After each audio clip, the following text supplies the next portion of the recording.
Hi everyone. Sorry for the delay. Let me turn down the music 1 second. Hi. How's everyone doing? How's your Saturday and Sunday been?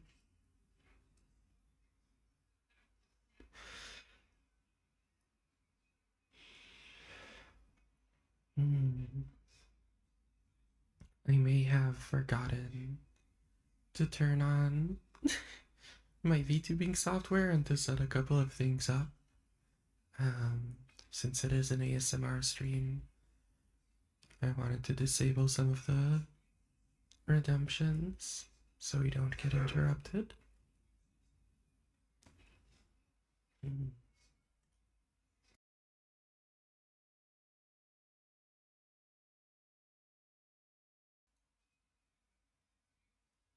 Hi Anani, hi Kiki.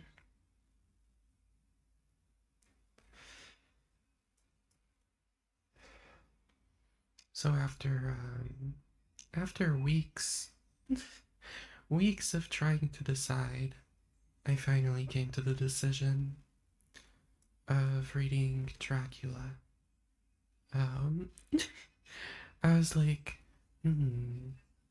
I could read Pride and Prejudice since we never finished that. I could read Picture of Dorian Gray. And then I started reading Picture of Dorian Gray and I was like, this is just The Great Gatsby, but more like the horribleness is at the front of the book. It's not actually like The Great Gatsby, honestly, when I think about it a bit more. But I was just like, I don't know if I feel the horror in this one. The horror is just that he's a bad person.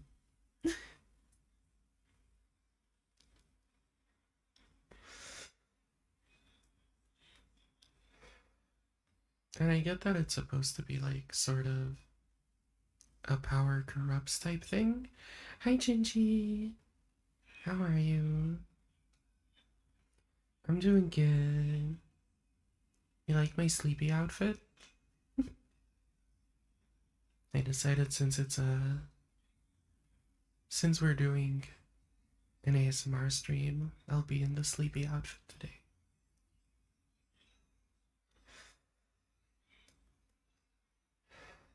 Hmm. Pose Mega Slay. I think I'll keep this as my permanent pose because the default idle pose um doesn't really do it for me in Maruto.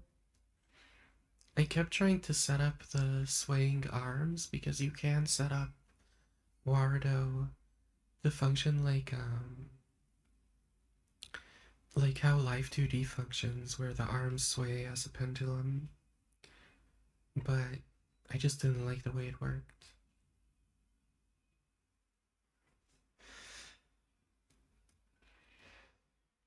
How are you doing? How's your day been? But yeah, I was reading through Picture of Dorian Gray and I was just like, I remember this book being way more exciting. Maybe I'm just not in the mood. I don't know. Yeah, of course. But yeah, then I was like, Pride and Prejudice, Dracula, Pride and Prejudice, Dracula. Hmm. I'll save Pride and Prejudice for the winter.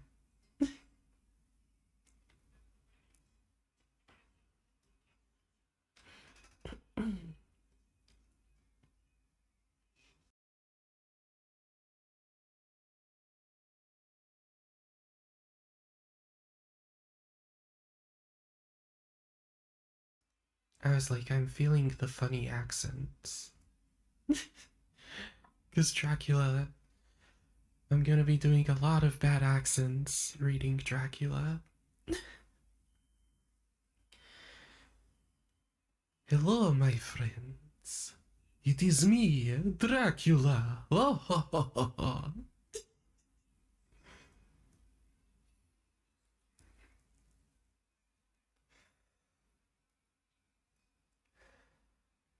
What were you up to today, Gingy?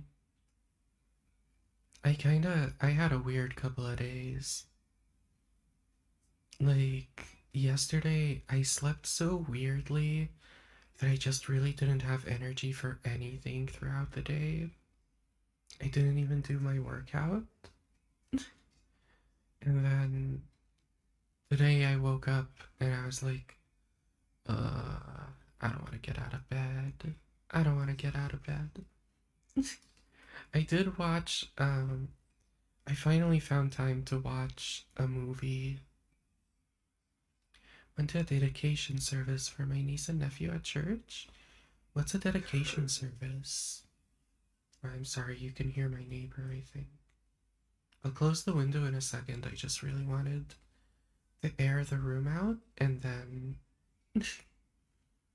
and then we'll start the book.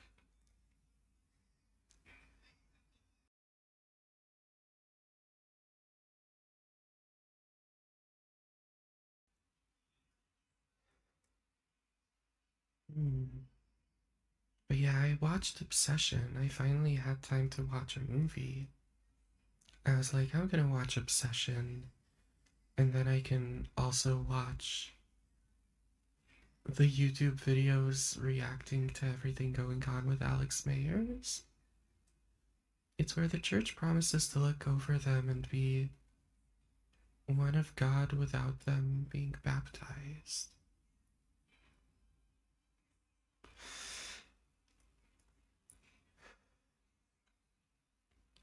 So it's like they are part of the church, but they're not committed to the church because the baptism is like the commitment. Is that how it works? I recommend watching Obsession when you are very prepared for a very heavy movie. Like, I I don't get scared from a horror movie that easily. Usually I just kind of laugh most of them off.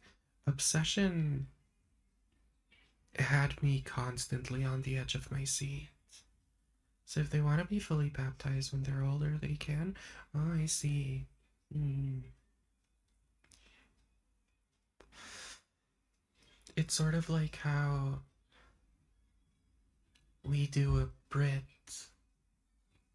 but you don't actually take, we call it the burden of mitzvahs until you do your bar mitzvah or bar mitzvah.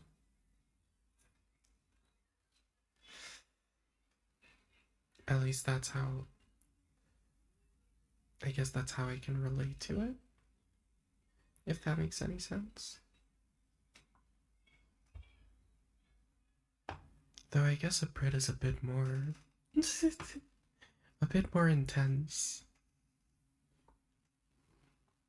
My nephew just had his Brit. Oh yeah, I don't know if I said on stream. My my brother and his wife just had a child. Mm.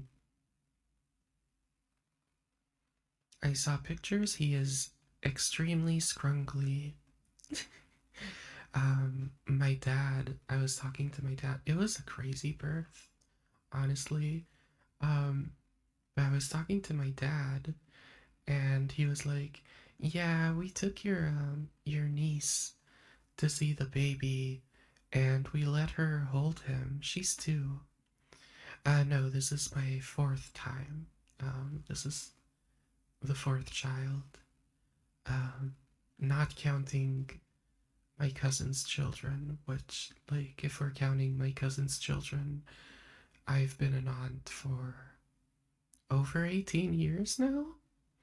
I think my oldest, like, nephew by cousin is 19 or 20 at this point. Um, but yeah, my dad took my niece, who's 2 years old, to see her new brother, and they let her hold him. And my dad was like, she didn't look very happy about it. And I was like, tell her it's okay. I don't like holding babies either. They're very scrunkly and weird looking and extremely fragile, and it kind of freaks me out. um, but yeah, they the birth was kind of crazy. 'Cause my sister-in-law went into labor very suddenly, and they literally they my brother had time to like grab the bags and call my dad to come over as fast as possible. My parents live very close to my brother, and my dad was just immediately out of the door in pajamas, and the plan was for my mom to join them in the hospital.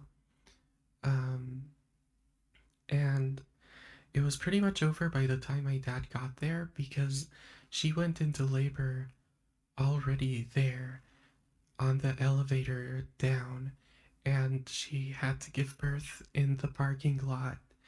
And the only person there was my brother, obviously, and one of the neighbors woke up from all the screaming and came downstairs with a blanket to help out. And my brother, who is infamously scared of blood, like gets queasy looking at a paper cut, scared of blood, had to deliver the baby, which was wild. I talked to him and I was like, I heard it was a very adventurous night to say the least. He was like, oh, yeah, yeah, I don't know if I can ever do that again, but at least it was over quickly.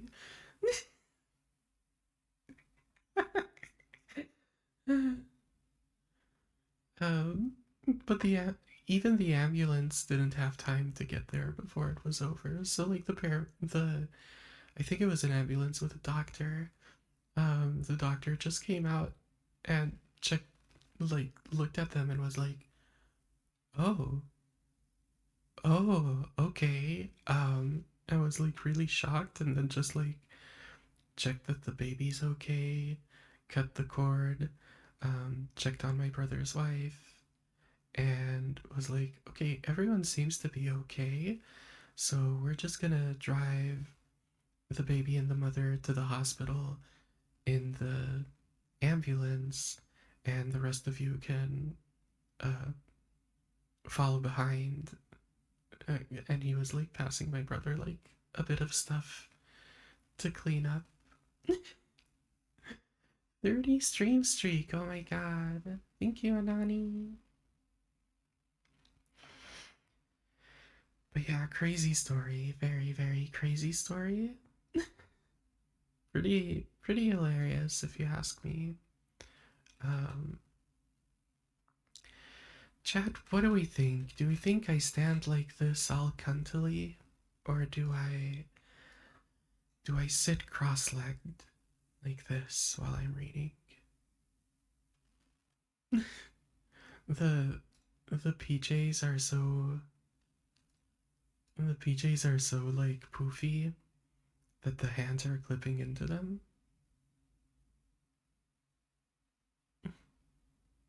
Both? Hmm. Hmm. Hmm.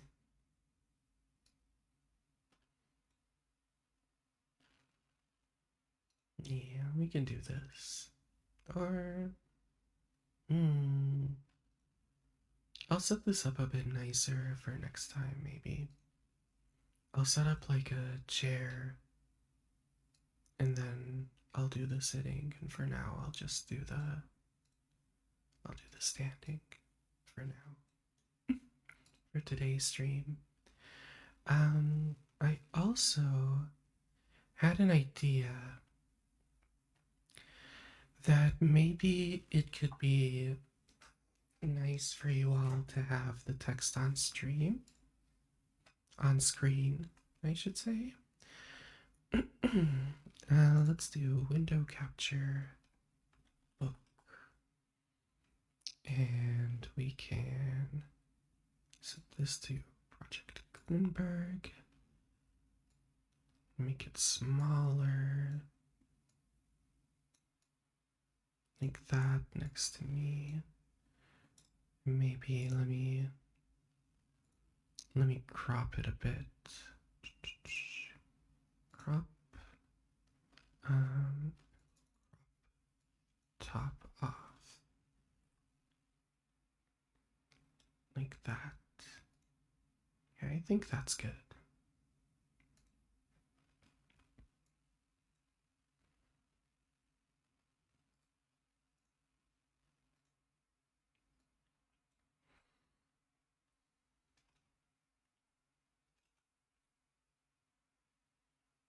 Yeah. And that way you can see the book as well. I'm using Project Gutenberg. So I talked about this before. Um, I try to mostly read stuff that's, how do you call it, public domain on stream. Um, and there's a site called Project Gutenberg, and basically they're an online library with all sorts of public domain books.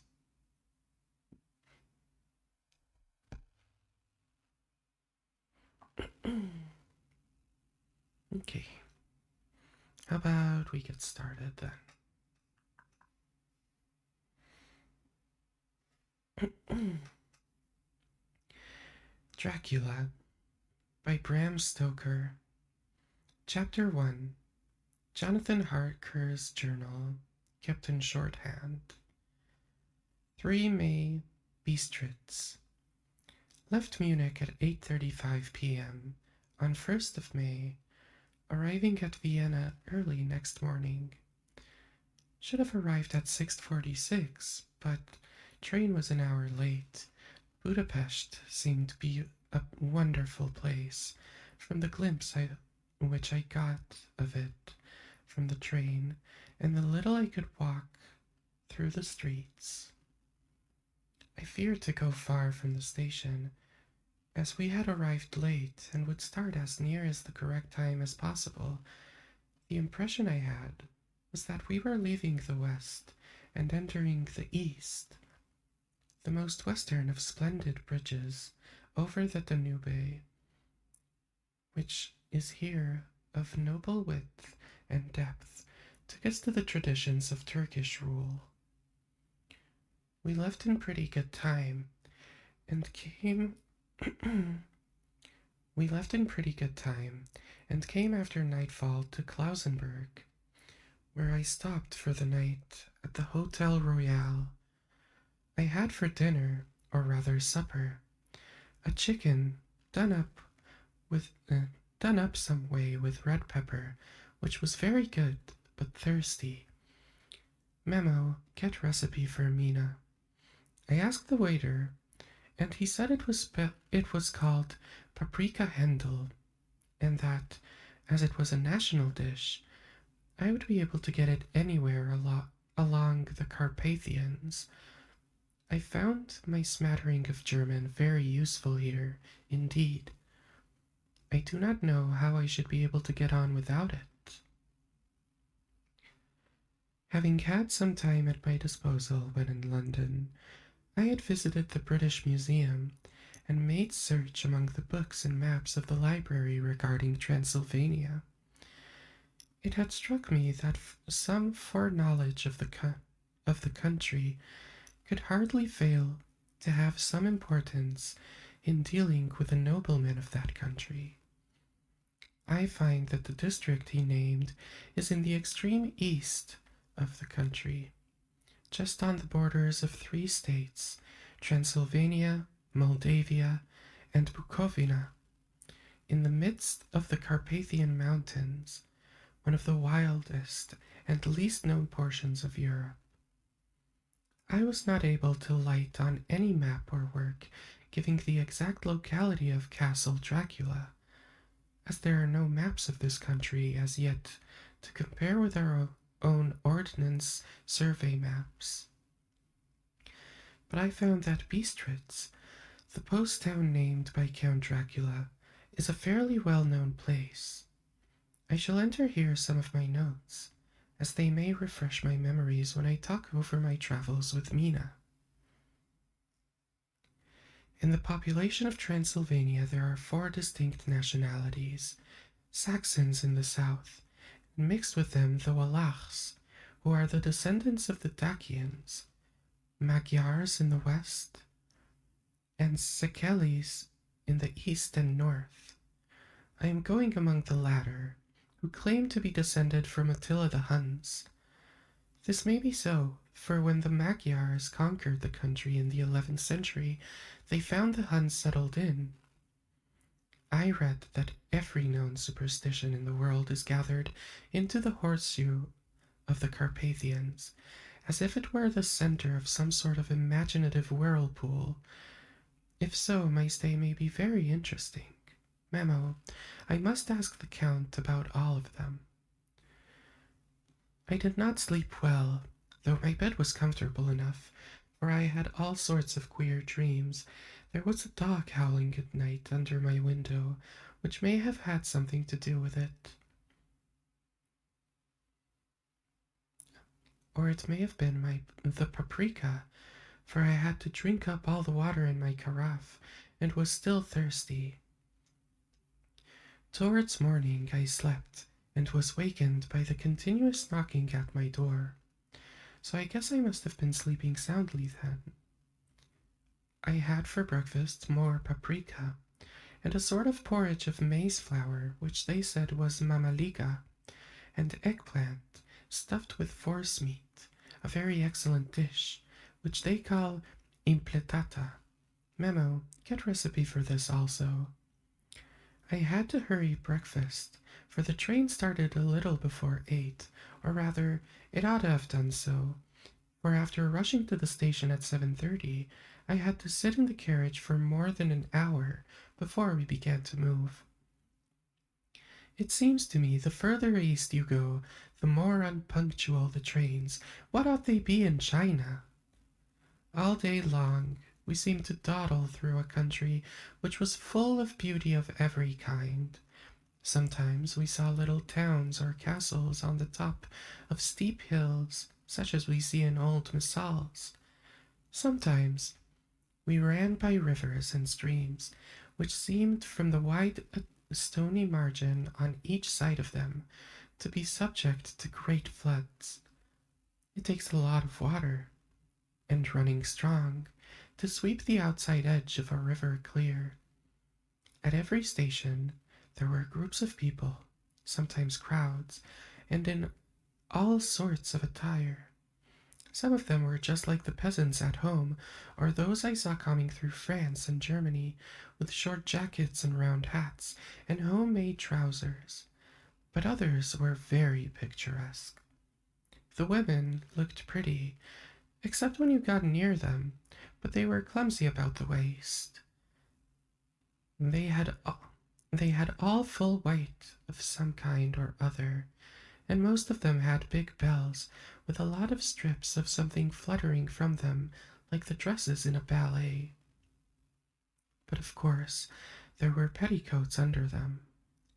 The strangest figures we saw were the Slovaks, who were more barbarian than the rest, with their big cowboy hats, great baggy dirty white trousers, white linen shirts, and enormous heavy leather belts, nearly a foot wide, all studded over with brass nails. They wore high boots, with their trousers tucked into them, and they had long black hair and heavy black mustaches. They are very picturesque, but do not look prepossessing. On the stage, they would be set down at once as some old oriental band of brigands. They are, however, I am told, very harmless and rather wanting in natural self-assertion. It was on the dark side of twilight when we got to Bistritz, which is a very interesting old place. being practically on the frontier, for the Borgo Pass leads from it to Bukovina. It had a very stormy existence, and it certainly shows marks of it. 50 years ago, a great series of fires took place, which made terrible havoc on 5 separate occasions. At the very beginning of the 17th century, it underwent a siege of 3 weeks and lost 13,000 people, the casualties of war being assisted by famine and disease. Count Dracula had directed me to go to the Golden Crone Hotel, which I found, to my great delight, to be thoroughly old-fashioned, for of course I wanted to see all I could of the ways of the country. I was evidently expected, for when I got near the door I faced a cheery-looking elderly woman in the usual peasant dress, white undergarment with long double apron, front and back, of colored stuff, fitting almost too tight for modesty. When I came close, she bowed and said, "The Herr Englishman." "Yes," I said. "Jonathan Harker." She smiled and gave some message to an elderly man in white shirt sleeves who had followed her to the door. He went, but immediately returned with a letter. "My friend, welcome to the Carpathians. I am anxiously expecting you. Sleep well tonight.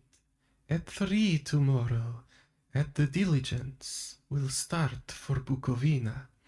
A place on it is kept for you. At the Borgo Pass, my carriage will await you and will bring you to me. I trust that your journey from London has been a happy one, and that you will enjoy your stay in my beautiful land. Your friend, Dracula." 4 May. I found that my landlord had got a letter from the Count directing him to secure the best place on the coach for me. But on making inquiries to the details, he seemed somewhat reticent and pretended that he could not understand my German. This could not be true, because up to then he understood it perfectly. At least, he answered my questions exactly as if he did. He and his wife, the old lady who had received me, looked at each other in a frightened sort of way. He mumbled out that the money had been sent in a letter, and that all he and that all he knew, when I asked him if he knew Count Dracula and could tell me anything of his castle. Both he and his wife crossed themselves and, saying they knew nothing at all, simply refused to speak further. It was so near the time of starting that I had no time to ask anyone else, for it was all very mysterious and not by any means comforting. Just before I was leaving, the old lady came up to my room and said in a very hysterical way, "Must you go? Oh, young Herr, must you go?" She was in such an excited state that she seemed to have lost her grip of what German she knew, and mixed it all up with some other language, which I did not know at all. I was just able to follow her by asking many questions.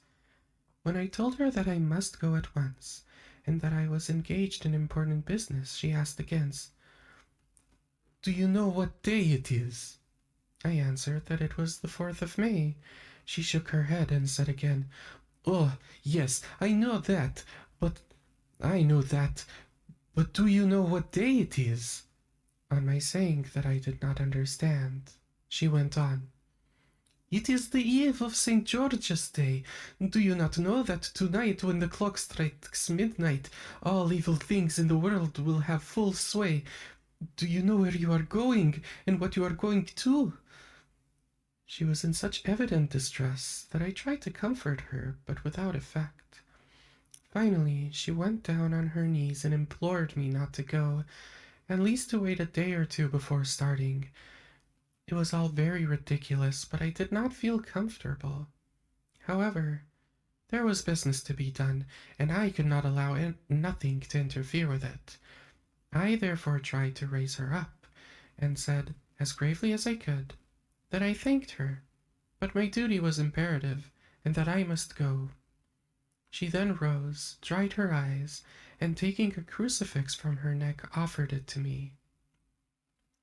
I did not know what to do, for, as an English churchman, I have been taught to regard such things as in some measure idolatrous, and yet it seemed so ungracious to refuse the old lady meaning so well, and in such a state of mind. She saw, I suppose, the doubt in my face, for when she put the rosary around my neck and said, "For your mother's sake," and went out of the room. I am writing this part of the diary whilst I am waiting for the coach, which is, of course, late, and the crucifix still around my neck. Whether it is the old lady's fear, or the many ghostly traditions of this place, or the crucifix itself, I don't know, but I am not feeling nearly as easy in my mind as usual. If this book should ever reach Mina before I do, let it bring my goodbye. Here comes the coach. 5 May, the castle.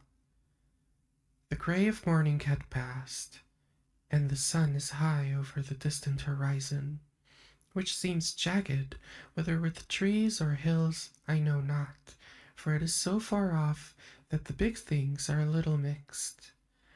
I am not sleepy, and as I am not to be called till I awake, naturally I write till sleep comes. There are many odd things to put down, and, lest who reads them may fancy that I dined too well before I left Bistritz, let me put down my dinner exactly. I dined on what they called robber's steak. Bits of bacon, onion, and beef, seasoned with red pepper, and strung on sticks and roasted over the fire, in the simple style of London's cat's meat. The wine was golden Mediache, which produces a queer sting on the tongue, which is, however, not disagreeable. I had only a couple glasses of this, and nothing else. When I got on to the coach, the driver had not taken his seat, and I saw him talking with the landlady. They were evidently talking of me, for every now and then they looked at me, and some of the people who were sitting on the bench outside the door, which they called by the name meaning word bearer, came and listened. And they looked at me, most of them pityingly. I could hear a lot of words often repeated, queer words, for there were many nationalities in the crowd. So I quietly got my polyglot dictionary from my bag and looked them out. I must say they were not cheering to me, for amongst them were Ordog, Satan, Pokol, Hell, Stregoika, Witch, Vrolok, and Vlkoslak, both of them which mean the same thing, one being Slovak and one Servian, for something that is either werewolf or vampire. Memo, I must ask the Count about these superstitions. When we started, the crowd round the inn door, which had by this time swelled to a considerable size, all made the sign of a cross and pointed two fingers towards me. With some difficulty, I got a fellow passenger to tell me what they meant. He would not answer at first, but on learning that I was English, he explained that it was a charm or guard against the evil eye. This was not very pleasant for me, just starting for an unknown place to meet an unknown man, but everyone seemed so kind-hearted, and so sorrowful, and so sympathetic, that I could not but be touched. I shall never forget the last glimpse which I had of the inn yard and its crowd of picturesque figures, all crossing themselves as they stood round the wide archway, with its background of rich foliage of oleander and orange trees in green tubs clustered in the center of the yard.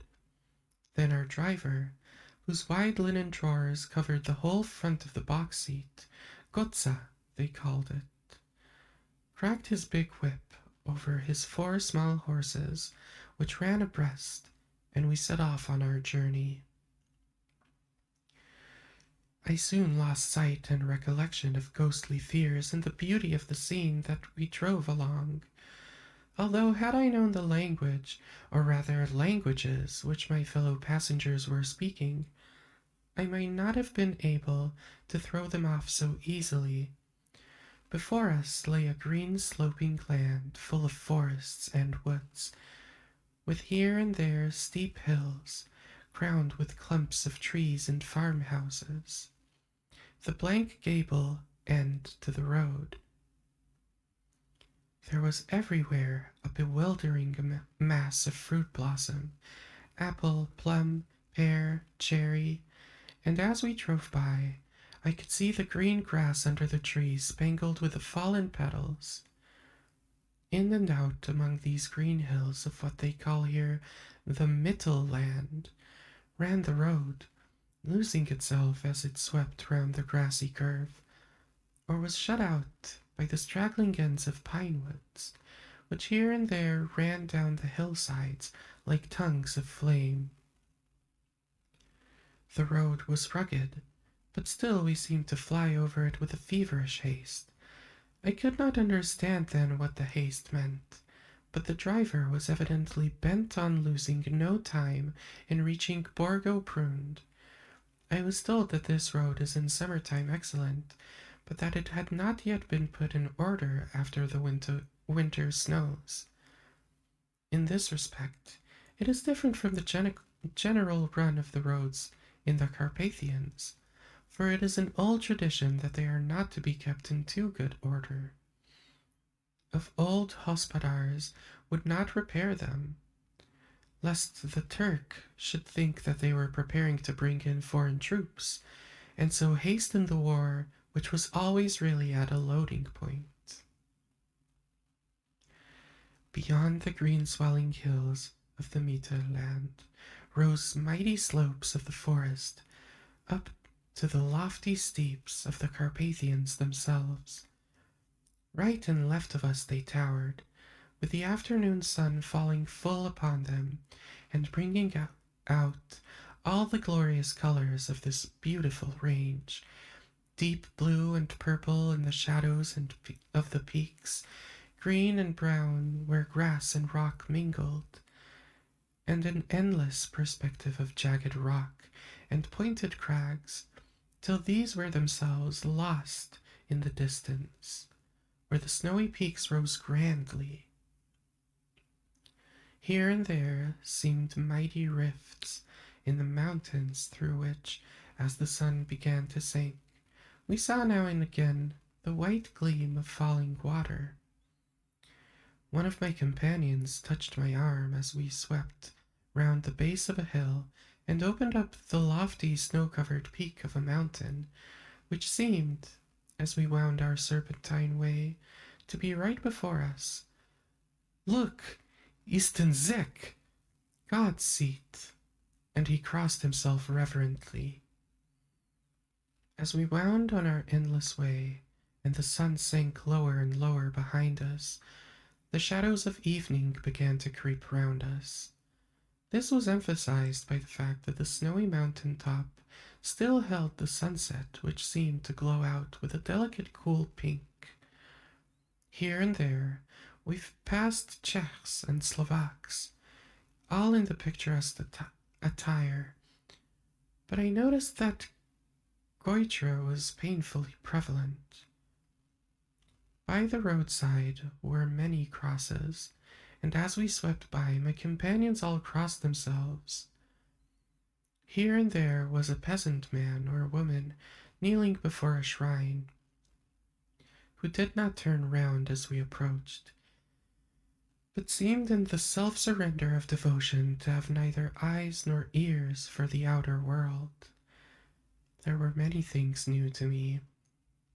For instance, hayricks in the trees, and here and there very beautiful masses of weeping birch, their white stems shining like silver through the delicate green of the leaves. Now and again we passed a later wagon, the ordinary peasant's cart, with its long snake-like vertebrae calculated to suit the inequalities of the road. On this were sure to be seated quite a group of home-coming peasants, the Czechs with their white, and the Slovaks with their colored sheepskins, the latter carrying lance fashion their long staves, with axe at the end. As evening fell, it began to get very cold, and the growing twilight seemed to merge into one dark mistiness, the gloom of the trees, oak, beech, and pine. Though in the valley, which ran deep between the spurs of the hills, as we ascended through the pass, the dark firs stood out here and there against the background of late lying snow. Sometimes, as the road was cut through the pine woods that seemed in the darkness to be closing down upon us, the great masses of grayness which here and there bestrewed the trees produced peculiarly weird and solemn effect, which carried on the thought and grim fancies engendered earlier in the evening, when the falling sunset threw into strange relief the ghost-like clouds which amongst the Carpathians seemed to wind ceaselessly through the valleys. Sometimes the hills were so steep that, despite our driver's haste, the horses could only go slowly. I wished to get down and walk up them as we do at home, but the driver would not hear of it. "No, no," he said, "you must not walk here. The dogs are too fierce."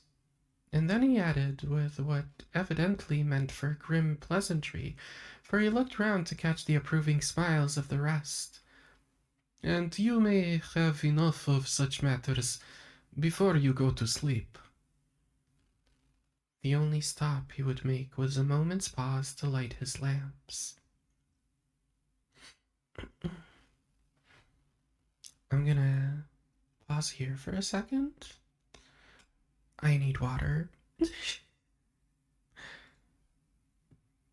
right back, chat.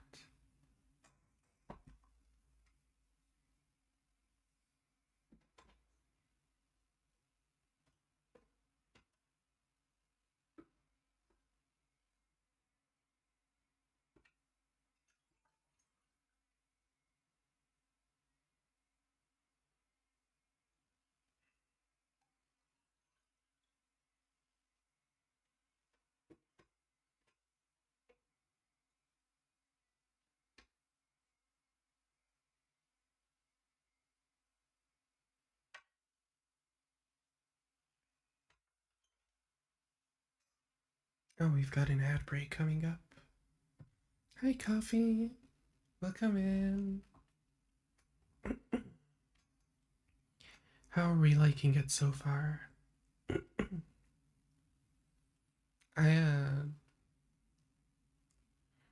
Taking a couple of months off of reading on stream has made me stumble over my words a lot more again. But it's fine, we'll get there.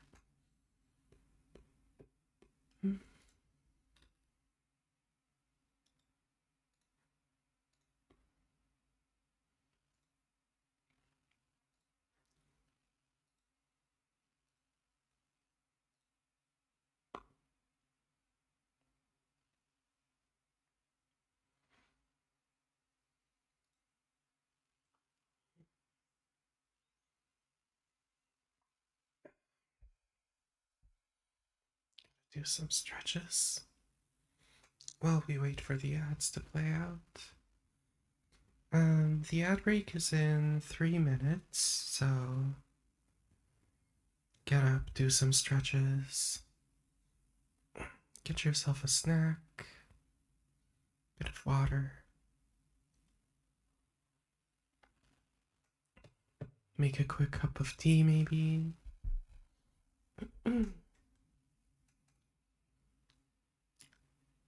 I hope people are enjoying the accents. I feel very silly, goofy with these accents. Um, because I don't know the accents of like most Eastern European countries. I can either do an actual proper Russian or Ukrainian accent, but not in English, or I can do a very stereotypical Russian accent and pretend that it's an Eastern European accent. And I don't really.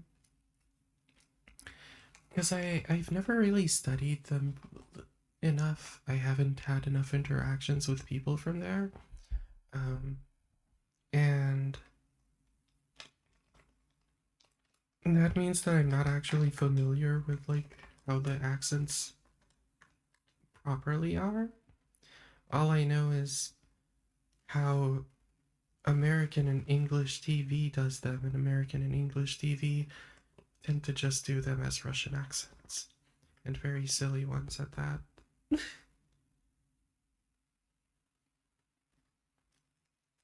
I I grew up with a lot of Russian and Ukrainian friends, and they didn't really have much of an accent, most of them at least.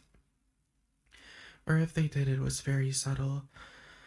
But their parents had like slightly heavier accents, and I have to admit that um, their accents never sounded anything like what you see on American TV, which I always found really funny because on American TV, Russians speak like this with lots of huh and blah and then like when I actually spoke to like my friends' parents, it would be like a lot less harsh, I guess. Yeah, it would be a little bit of accent, but not, not this American bullshit. Not this American koi. I know a lot of swear words in Russian. Thanks to years of having mostly Russian and Ukrainian people in my friend groups.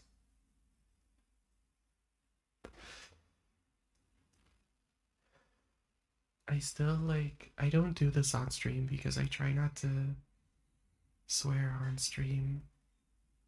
Um, but in real life, a lot of the time when I need to swear, what comes out is a pizdец. Pizdец. Blat.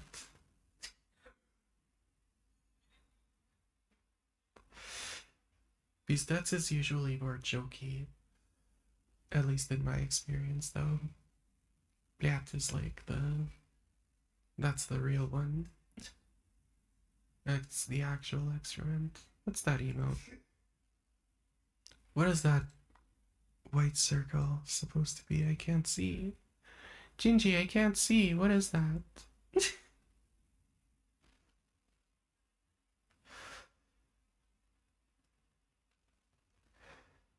Oh, I don't know why, but all I see is a white circle.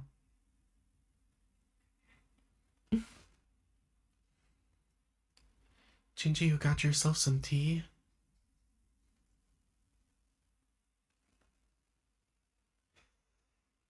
What's your favorite type of tea? As far as English teas, I really like Earl Grey. I like how strong it is. It's too late for tea? What about sleepy tea? What about a nice sleepy time tea? Can get a little lavender Yorkshire tea. I've never tried Yorkshire tea. I should try it sometime.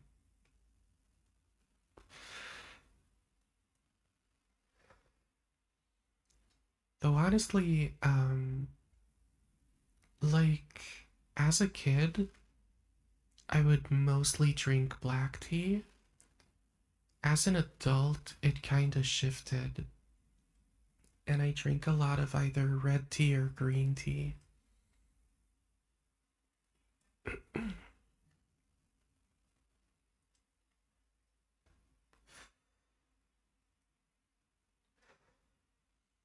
I didn't ever think of tea as something that, like, it can be too late for, though.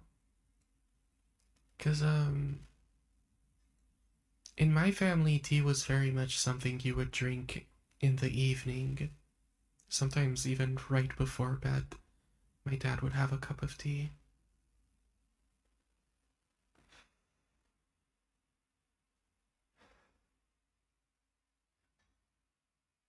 Hmm.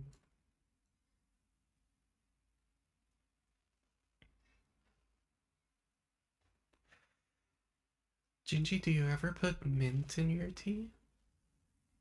Have you ever tried? Haven't had a tea before bed in years. I really want. I've been having like some trouble getting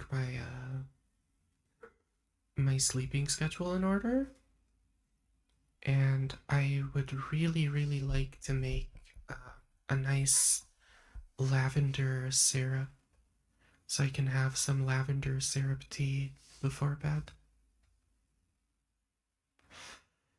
Just milk and sugar?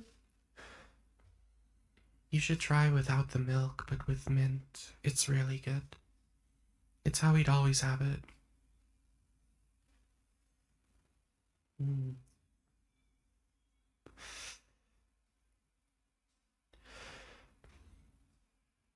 Like a small stalk of mint and maybe a little bit of lemon juice. Or like a very thin slice of lemon.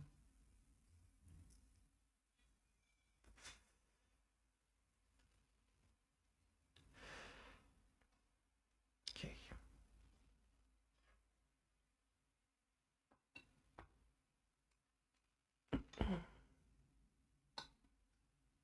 Ads are over. Let's get back to the story.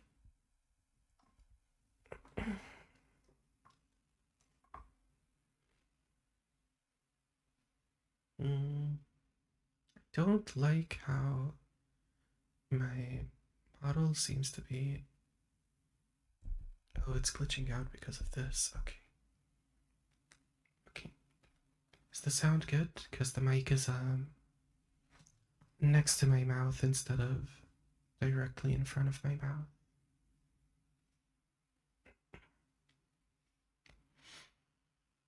Hmm.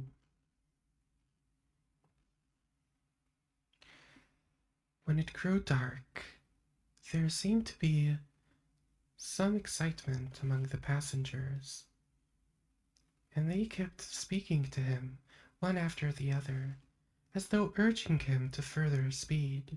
He lashed the horses unmercifully with his long whip, and with wild cries of encouragement urged them on to further exertions. Then, through the darkness, I could see a sort of patch of grey light ahead of us, as though there was a cleft in the hills. The excitement of the passengers grew greater. The crazy coach rocked on with great leather springs. Sorry. Let me let me start that over. When it grew dark, there seemed to be some excitement among the passengers, and they kept speaking to him one after the other, as though urging him to further speed. He lashed the horses unmercifully with his long whip, and with wild cries of encouragement urged them on to further exertions. Then, through the darkness, I could see a sort of patch of grey light ahead of us, as though there were a cleft in the hills. The excitement of the passengers grew greater. The crazy coach rocked on with its great leather springs, and swayed like a boat tossed on a stormy sea. I had to hold on. The road grew more level, and we appeared to fly along. Then the mountains seemed to come nearer to us. On each side, and to frown upon us. We were entering the Borgo Pass, one by which several passengers of the offered me gifts. One by one, several of the passengers offered me gifts, which they pressed upon me with an earnestness which would take no denial. These were certainly of an odd and varied kind, but each was given in simple good faith, with a kind word and a blessing, and that strange mixture of fear-meaning movements which I had seen outside the hotel at Bistritz, the sign of the cross and the guard against the evil eye. Then, as we flew along, the driver leaned forward, and on each side the passengers, craning over the edge of the coach, peered eagerly into the darkness. It was evident that something very exciting was either happening or expected, but though I asked each passenger, no one would give me the slightest explanation. This state of excitement kept on for some little time, and at last we saw before us the pass opening out to the eastern side. There were dark, rolling clouds overhead, and in the air, the heavy, oppressive senses of thunder. It seemed as though the mountain range had separated two atmospheres, and that now we had got into the thunderous one. I was now myself looking out for the conveyance which was to take me to the Count. Each moment I expected to see the glare of lamps through blackness, but all was dark. The only light was the flickering rays of our own lamps, in which the steam from our hard-driven horses rose in a white cloud. We could see now the sandy road lying white before us, but there was onto it no sign of a vehicle. The passengers drew back with a sigh of gladness, which seemed to mock my own disappointment. I was already thinking what I had best do, when the driver, looking at his watch, said to the others something which I could hardly hear. It was spoken so quietly and in so low a tone, I thought it was an hour less than the time. Then turning to me, he said in German worse than my own, "There is no carriage here. The Herr is not expected after all. He will now come on to Bukovina and return tomorrow or the next day, better the next day." Whilst he was speaking, the horses began to neigh and snort, and plunge wildly, so that the driver had to hold them up. Then, among the chorus of screams from the peasants and a universal crossing of themselves, a caleche with 4 horses drove up behind us, overtook us, and drew up beside the coach. I could see from the flash of our lamps, as the ray fell on them, that the horses were coal-black and splendid animals. They were driven by a tall man with a long brown beard and a great black hat, which seemed to hide his face from us. I could only see the gleam of a pair of very bright eyes, which seemed red in the lamplight as he turned to us.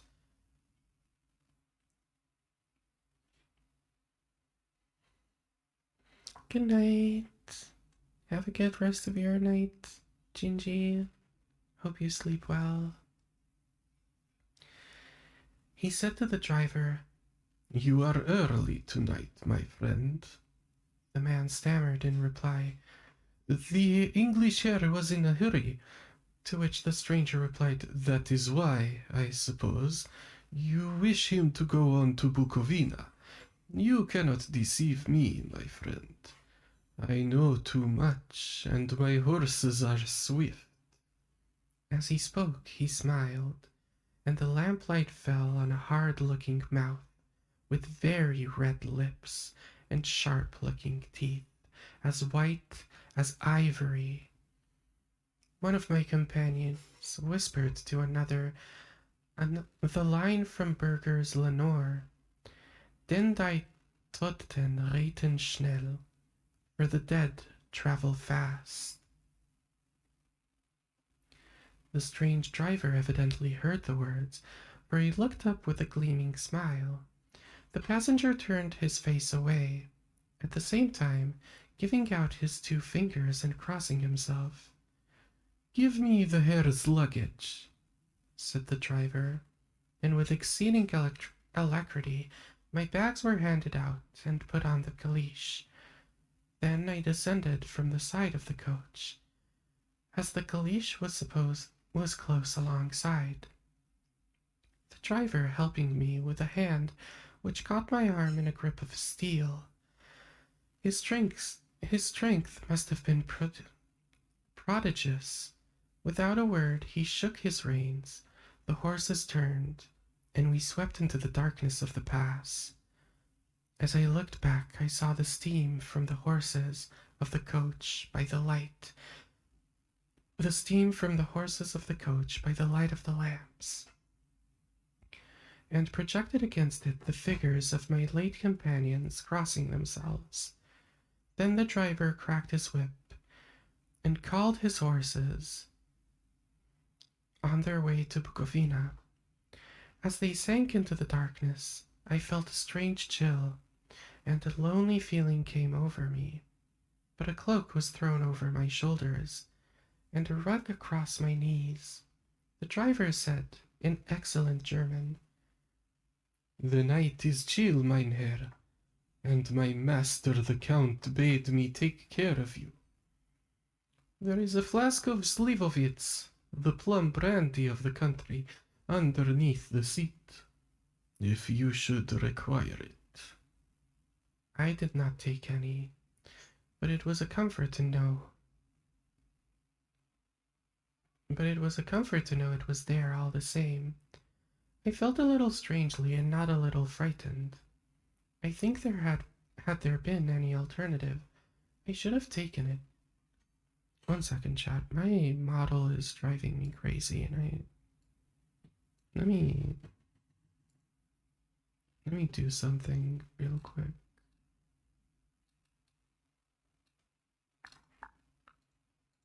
Motion capture.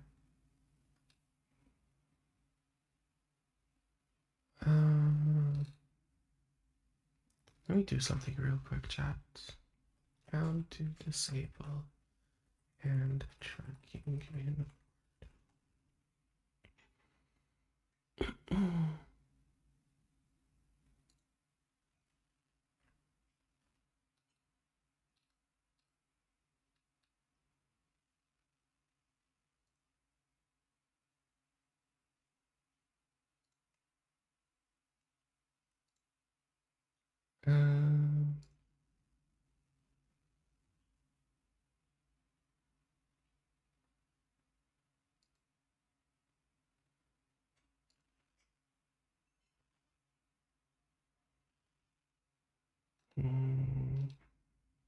Okay, there's no way to disable it right now.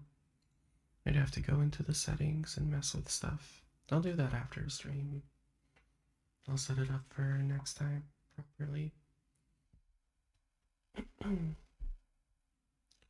Where was I?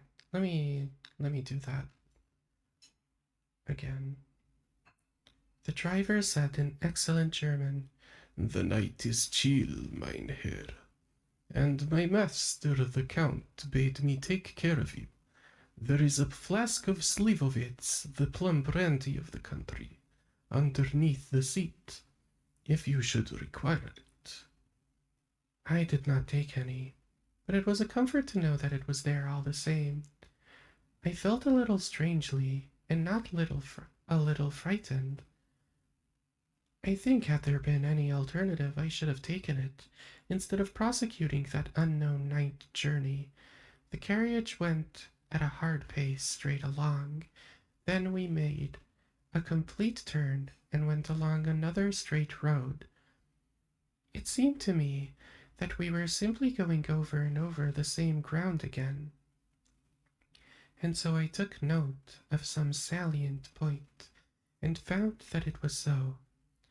I would have liked to have asked the driver what this all meant, but I really feared to do so, for I thought that, placed as I was, any protest would have no effect in case there had been an intention of delay.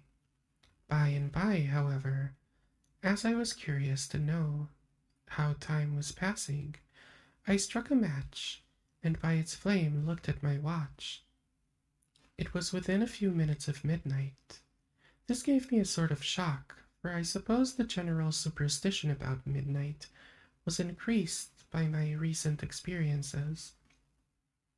I waited with a sick feeling of suspense. Then a dog began to howl somewhere in the farmhouse far down the road, a long, agonized wailing, as if from fear. The sound was taken up by another dog, and then another, and another, till, borne on the wind which now sighed softly through the pass, a wild howling began, which seemed to come from all over the country, as far as the imagination could grasp it through the gloom of night.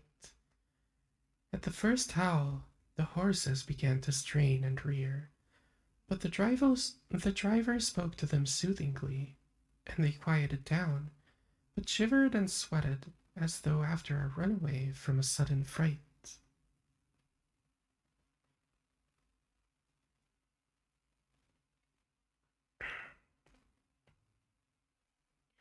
Then, then, far off in the distance, from the mountains on each side of us began a louder and sharper howling, that of wolves, which affected both the horses and myself in the same way, for I was minded to jump from the caleche and run, whilst they reared again and plunged madly, so that the driver had to use all his great strength to keep them from bolting.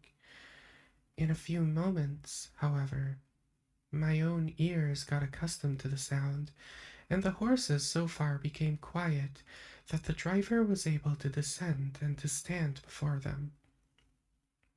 He petted and soothed them, and whispered something in their ears, as I have heard of horse tamers doing, and with extraordinary effect, for under his caresses they became quite manageable again, though they still trembled. The driver, again, took his seat, and shaking his reins, started off at a great pace. This time, after going to the far side of the pass, he suddenly turned down a narrow roadway which ran sharply to the right.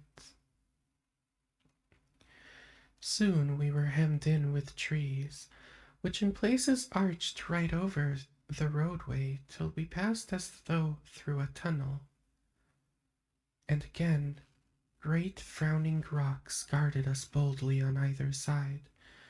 Though we were in shelter, we could hear the rising wind, for it moaned and whistled through the rocks, and the branches of the trees crashed together as we swept along. It grew colder and colder still, and fine, powdery snow began to fall, so that soon we and all around us were covered with a white blanket. The keen wind still carried the howling of dogs, though this grew fainter as we went on our way. The baying of the wolves sounded nearer and nearer, as though they were closing around us from every side. I grew dreadfully afraid, and the horses shared my fear. The driver, however, was not in the least disturbed. He kept turning his head to the left and the right, but I could not see anything through the darkness. Suddenly, away on our left, I saw a faint flickering blue flame. The driver saw it at the same moment.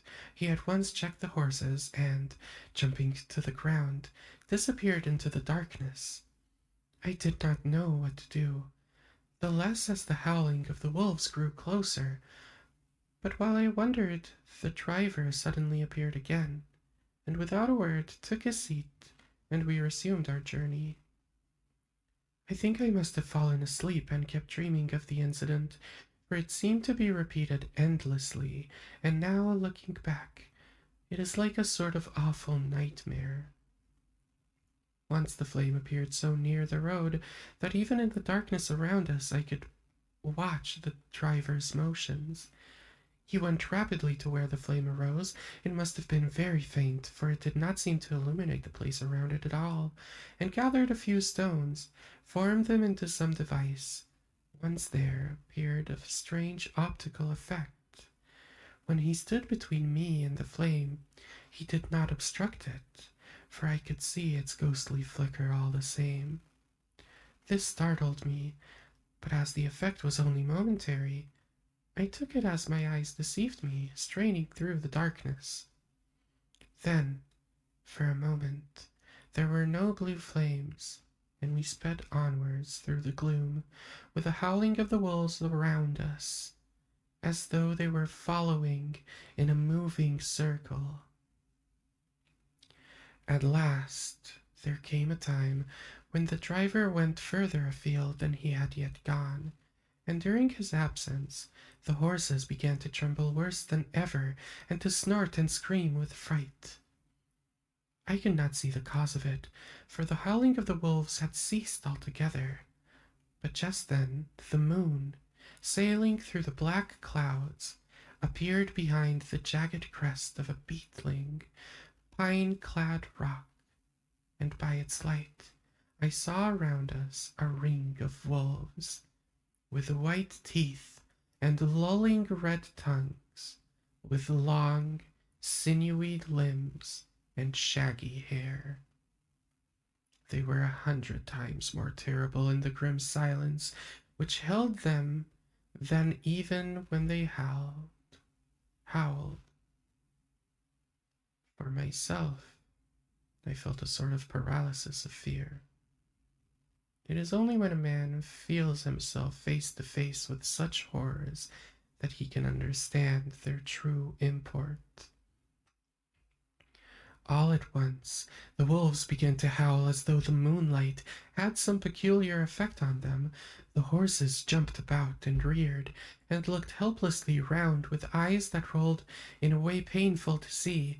But the living ring of terror encompassed them on every side, and they had perforce to remain within it. I called to the coachman to come, for it seemed to me that our only chance was to break out and through the ring and to aid his approach.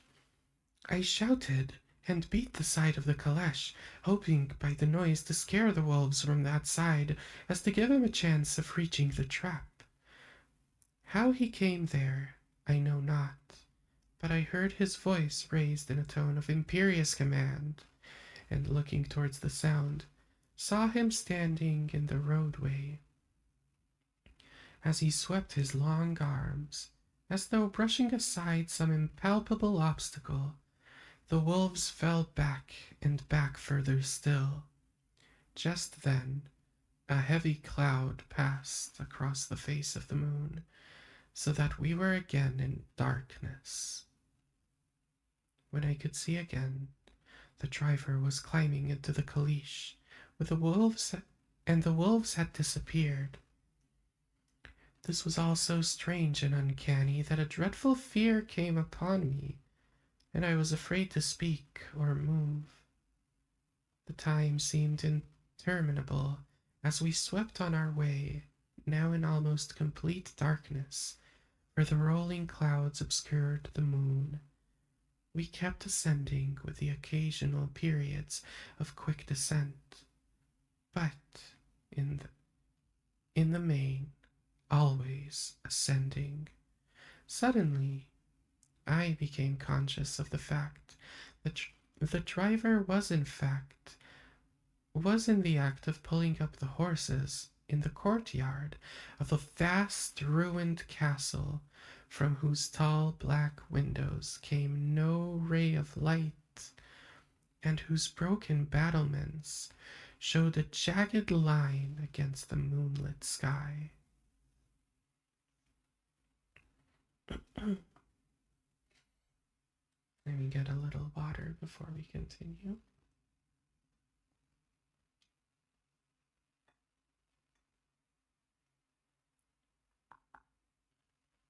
Why isn't it? Walking to the map. There it is.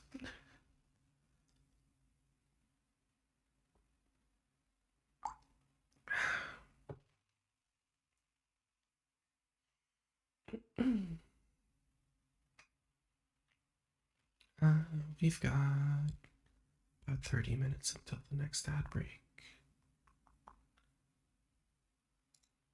Let me check something.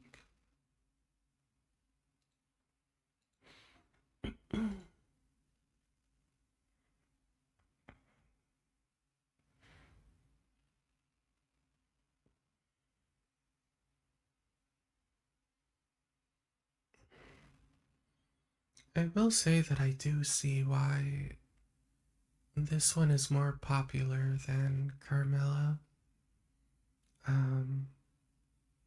Because it does build atmosphere a little bit more.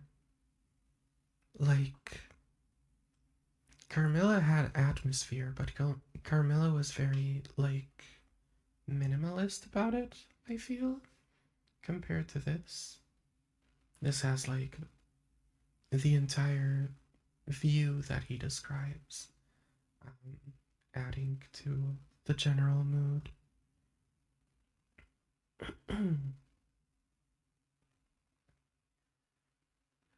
Okay. Chapter 2, Jonathan Harker's Journal, continued. 5 May. I must have been asleep, for certainly if I had been fully awake, I must have noticed the approach of such a remarkable place. In the gloom, the courtyard looked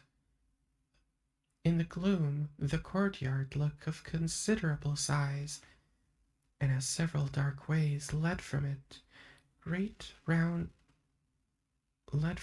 under great round arches. It perhaps seemed bigger than it really is. I have not yet been able to see it by daylight. When the caleche stopped, the driver jumped down and held out his hand to assist me to alight. Again, I could not but notice his prodigious strength. His hand actually seemed like a steel vice that could have crushed mine if he had chosen. Then he took out my traps and placed them on the ground beside me as I stood close to a great door, old and studded with large iron nails, and set in a projecting doorway of massive stone. I could see even in the dim light that the stone was massively carved, and that the carving had been worn by time and weather. As I stood, the driver jumped again into his seat and shook the reins. The horses started forward, and trap and all disappeared down one of the dark openings. I stood in silence where I was, for I did not know what to do. Of bell or knocker there was no sight. Through these frowning walls and dark window openings, it was not likely that my voice could penetrate. The time I waited seemed endlessly, and I felt doubts and fears crowding upon me. What sort of place had I come to? And among what kind of people? What sort of grim adventure was it on which I had embarked? Was this a customary incident in the life of a solicitor's clerk sent out to explain the purchase of a London estate to a foreigner? Solicitor's clerk. Mina would not like that. Solicitor. For just before leaving London I got word that my examination was successful. And I am now a full-blown solicitor. I began to rub my eyes and pinch myself to see if I were awake. It all seemed like a horrible nightmare to me, and I expected that I should suddenly awake and find myself at home, with the dawn struggling in through the windows, as I had now and again felt in the morning after a day of overwork. But my flesh answered the pinching test, and my eyes were not to be deceived. I was indeed awake, and among the Carpathians. All I could do now was to be patient, and to wait the coming of the morning. Just as I had come to this conclusion, I heard a heavy step approaching behind the great door, and saw through the chinks the gleam of a coming light. Then there was the sound of a rattling chains, and the clanking of massive bolts drawn back. A key was turned with a loud grating noise of long disuse, and the great door swung back. Within stood a tall man, clean shaven save for a long white mustache, and clad in black from head to foot, without a single speck of color about him anywhere. He held in his hand an antique silver lamp, which the flame burned without the chimney or globe of any kind, throwing long quivering shadows as it flickered in the draught of the open door. The old man motioned me with his right hand, with a courtly gesture, saying in excellent English, but with a strange intonation, "Welcome to my house. Enter freely, and of your own will." He made no motion of stepping to meet me, and stood like a statue, as though his gesture of welcome had fixed him into stone. The instant, however, that I had stepped over the threshold, he moved impulsively forward, and holding out his hand, grasped mine with a strength which made me wince, an effect which was not lessened by the fact that it seemed cold as ice, more like the hand of a dead than a living man. Again he said, "Welcome to my house. Come freely, go safely, and leave something of the happiness you bring." The strength of the handshake was so much akin to that which I had noticed in the driver, whose face I had not seen, that for a moment I doubted if it were not the same person to whom I was speaking. To make sure, I said interrogatively, "Count Dracula?" "Count Dracula." He bowed in a courtly way as he replied, "I am Dracula, and I bid you welcome, Mr. Harker, to my house. Come in. The night air is chill, and you must eat and rest." As he was speaking, he put the lamp on a bracket on the wall, and stepping out, took my luggage. He had carried it in before I could forestall him. I protested, but he insisted. "Nay, sir, you are my guest. It is late, and my people are not available. Let me see to your comfort myself." He insisted on carrying my traps along the passage, and then up a great winding stair, and along another great passage, on whose stone floor our steps rang heavily. At the end of this, he threw open a heavy door, and I rejoiced to see within a well-lit room in which a table was spread for supper, and on whose mighty hearth a great fire of logs, freshly replenished, flamed and flared. The Count halted, putting down my bags, closing the door, and crossing the room, opened another door, which led into a small octagonal room, lit by a single lamp, and seemingly without a window of any sort. Passing through this, he opened another door, and motioned me to enter. It was a welcome sight, for here was a great bedroom, well lit and warmed with another log fire, and also added to but lately, for the top logs were fresh, which sent a hollow roar up the wide chimney. The Count himself left my luggage inside and withdrew, saying before he closed the door, "You will need, after your journey, to refresh yourself by making your toilet. I trust You will find all you wish. When you are ready, come into the other room, where you will find your supper prepared. The light and warmth, and the Count's courteous welcome seemed to have dissipated all my doubts and fears. Having then reached my normal state, I discovered that I was half famished with hunger, so making a hasty toilet, I went into the other room. I found supper already laid out. My host, who stood on one side of the great fireplace, leaning against the stonework, made a graceful wave of his hand to the table and said, "I pray, be seated and sup how you please. You will, I trust, excuse me that I do not join you, but I have dined already, and I do not sup." I handed him the sealed letter which Mr. Hawkins had entrusted me. He opened it and read it gravely. Then, with a charming smile, he handed it to me to read. One passage of it, at least, gave me a thrill of pleasure. "I must regret that an attack of gout, from which malady I am constant sufferer, forbids absolutely any travelling on my part for some time to come. But I am happy to say I can send a sufficient substitute, one in whom I have every possible confidence. He is a young man, full of energy and talent in his own way, and of a very faithful disposition. He is discreet and silent, and has grown into manhood in my service. He shall be ready to attend you when you will during his stay,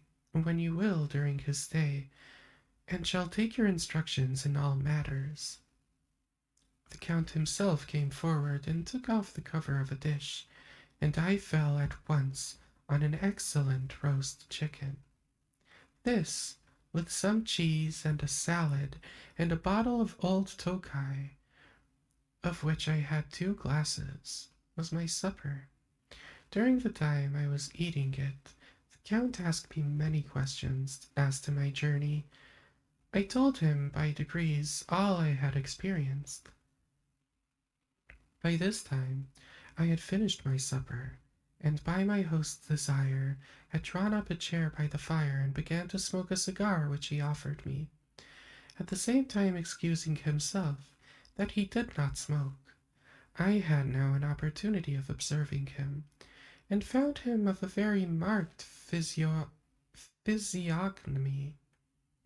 His face was a very strong, aquiline, with a high bridge of the thin nose, and peculiarly arched nostrils, with a lofty domed forehead, and hair growing scantily round the temples, but profusely elsewhere. His eyebrows were very massive, almost meeting over the nose, and with bushy hair that seemed to curl its own profusion. The mouth, so far as I could see it under the heavy mustache, was fixed and rather cruel looking, with peculiarly sharp white teeth. These protruded over the lips, whose remarkable ruddiness showed astonishing vitality in a man of his years. For the rest, his ears were pale, and the tops extremely pointed. The chin was broad and strong, and the cheeks firm though thin. The general effect was one of extraordinary pallor. Hitherto I had noticed the backs of his hands as they lay on his knees in the firelight. They had seemed rather white but fine, but seeing them now close to me, I could not but notice that they were rather coarse, broad, with squat fingers. Strange to say, there were hairs in the center of the palms. The nails were long and fine, and cut to a sharp point. As the Count leaned over me with his hands and touched me, I could not repress a shudder.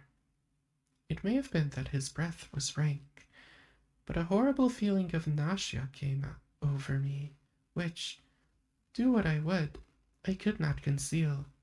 The Count, evidently noticing it, drew back, and with a grim sort of smile, which showed more than he had yet done his protuberant teeth, sat himself down again on his own side of the fireplace. We were both silent for a while, and as I looked towards the window, I saw the first dim streak of the coming dawn. There seemed a strange stillness over everything, but as I listened, I heard, as if from down below in the valley, the howling of many wolves. The Count's eyes gleamed, and he said, "Listen to them, the children of the night, what music they make." Seeing, I suppose, some expression in my face strange to him, he added, "Ah, sir, you dwellers in the city cannot enter into the feelings of the hunter." And then he rose and said, "But you must be tired. Your bedroom is all ready, and tomorrow you shall sleep as late as you will. I have to be away till the afternoon. So sleep well and dream well." With a courteous bow, he opened for me, himself, the door to the octagonal room, and I entered my bedroom. I am all in a sea of wonders. I doubt, I fear, I think strange things, which I dare not confess to my own soul. God keep me, if only for the sake of those dear to me.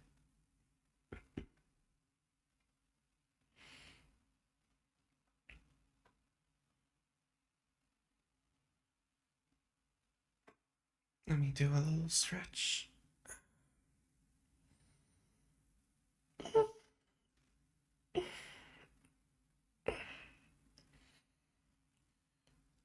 I skipped my workout tomorrow. I skipped my workout yesterday. I can totally speak English properly, I swear. I skipped my workout yesterday and I woke up feeling so stiff. Because I also didn't do like any stretches yesterday or anything.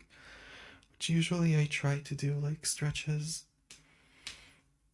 at least in the morning and in the evening, if not like get up every couple of hours if I'm on the PC. Um, but I woke up feeling so stiff. Oh my god. Hmm.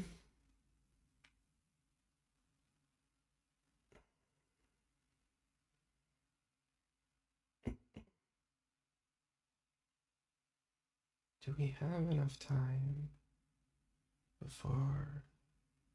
I think we'll stop here for a little yap, because the next entry is pretty long before we finish the chapter. And I don't want to get interrupted by the ads in the middle. So, how is everyone? I've been doing Jane Fonda workouts. Oh my god, it's been honestly kind of delightful. Um, like, I've only been doing it for like 2 or 3 weeks. I think 2 weeks now. But I'm already like, the first time I did it, I did one of the workouts. I did it with Kitten, and we had to take a break in the middle because I was just completely out of breath. I couldn't keep up. Um, but like last week, I did even harder workouts, and I was lasting through them. I was feeling good.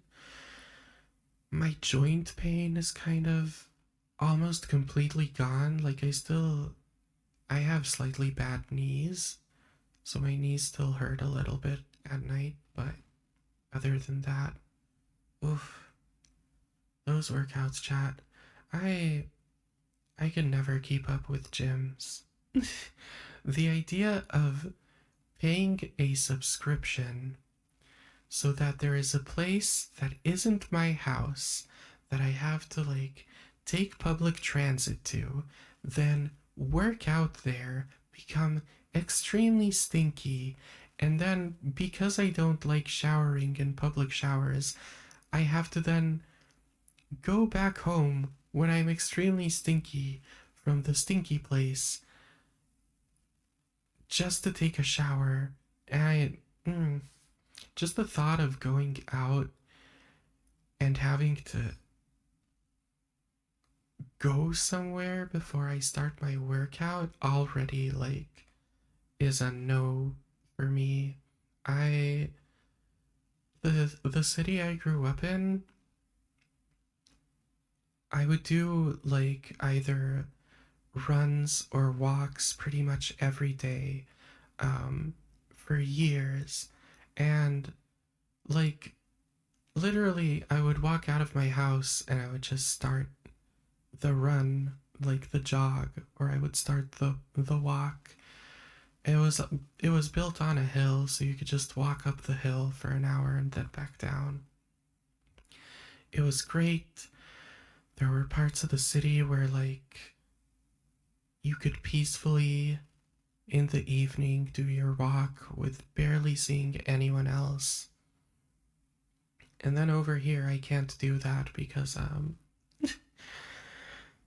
in a big city, and that means that it's always busy. There's always people around. And at night, obviously, it's unsafe to go out at night as a woman here. And gyms don't do it for me. So those Jane Fonda workouts are honestly a godsend. Um, they're also really fun. Like, there's something about the slight goofiness of the 80s that just makes the workout a lot more fun.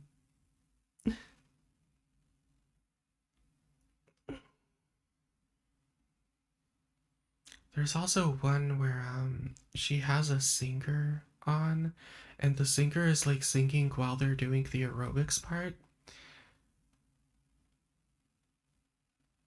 It's so like you feel like she's teasing you. Wow, you can't just take my wig like that. I need that hair. How could you? Now everyone will know I'm an egghead. How you doing, dude? I hope you're having a good day.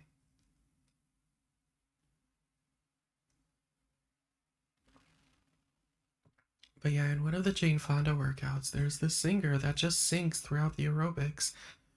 And you're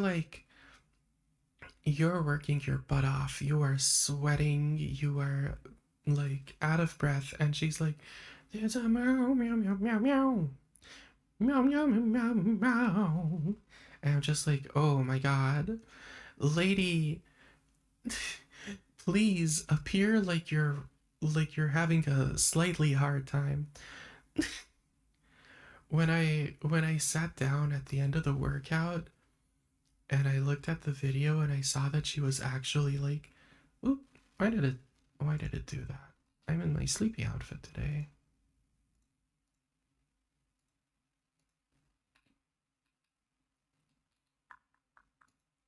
I guess because of the ball toggle, I'll need to fix that. Um, what was I gonna say? What was I gonna say? Oh yeah, when I sat back down, I saw that that lady actually was sweating. Like, not a lot, but she was sweaty. You could see it on her top. And I was just like, whew, that's good, because I was starting to feel really, really bad about myself, knowing that there's a lady that can bellow out a song doing this, and I can barely speak. You're chilling? What are you up to today? Mm, we're just having a little yap stream. Um, I'm yapping because I don't want the rest of the chapter to be like I found a good spot to stop in the chapter, and I don't want the ads to come in while I'm reading, so I always try to keep an eye on it.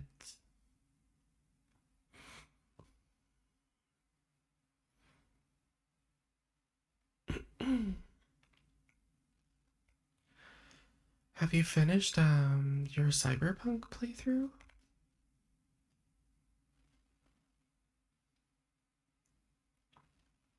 I think you told me you did. I'm excited to see Edge Runners too. It's gonna be great. I'm also excited. I decided that I'll start a Valheim playthrough on stream this week, so I can do some shenanigans on stream. We'll see how much people like it. If people like it, I'll keep streaming it for a while.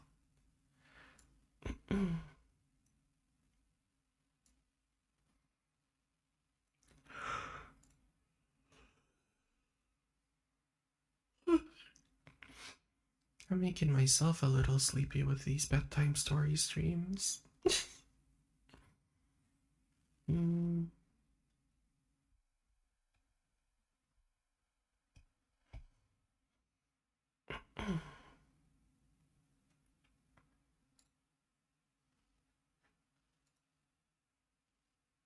Okay, I am going to take a short bathroom break while the ads run.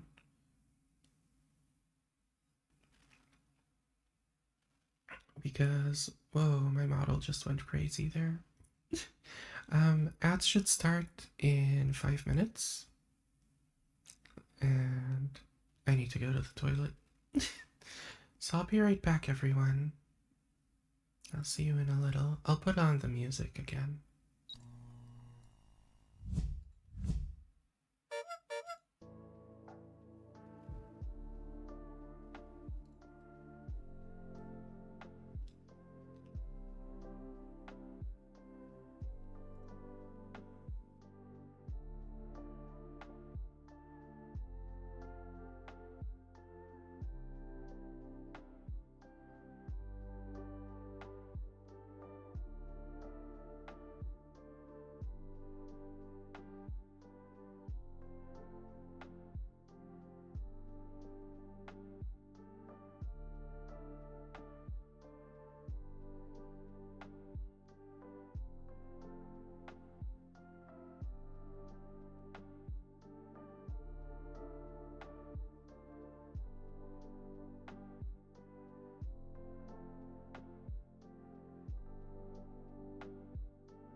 I'm back.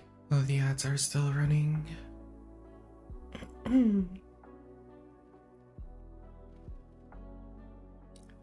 Silly ads getting in my way.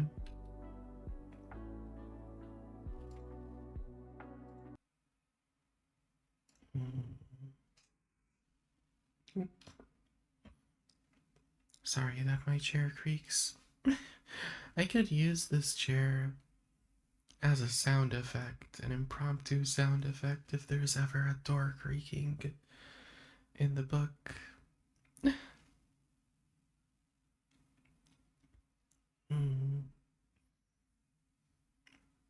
Okay, the ads are over. And we return to our tale.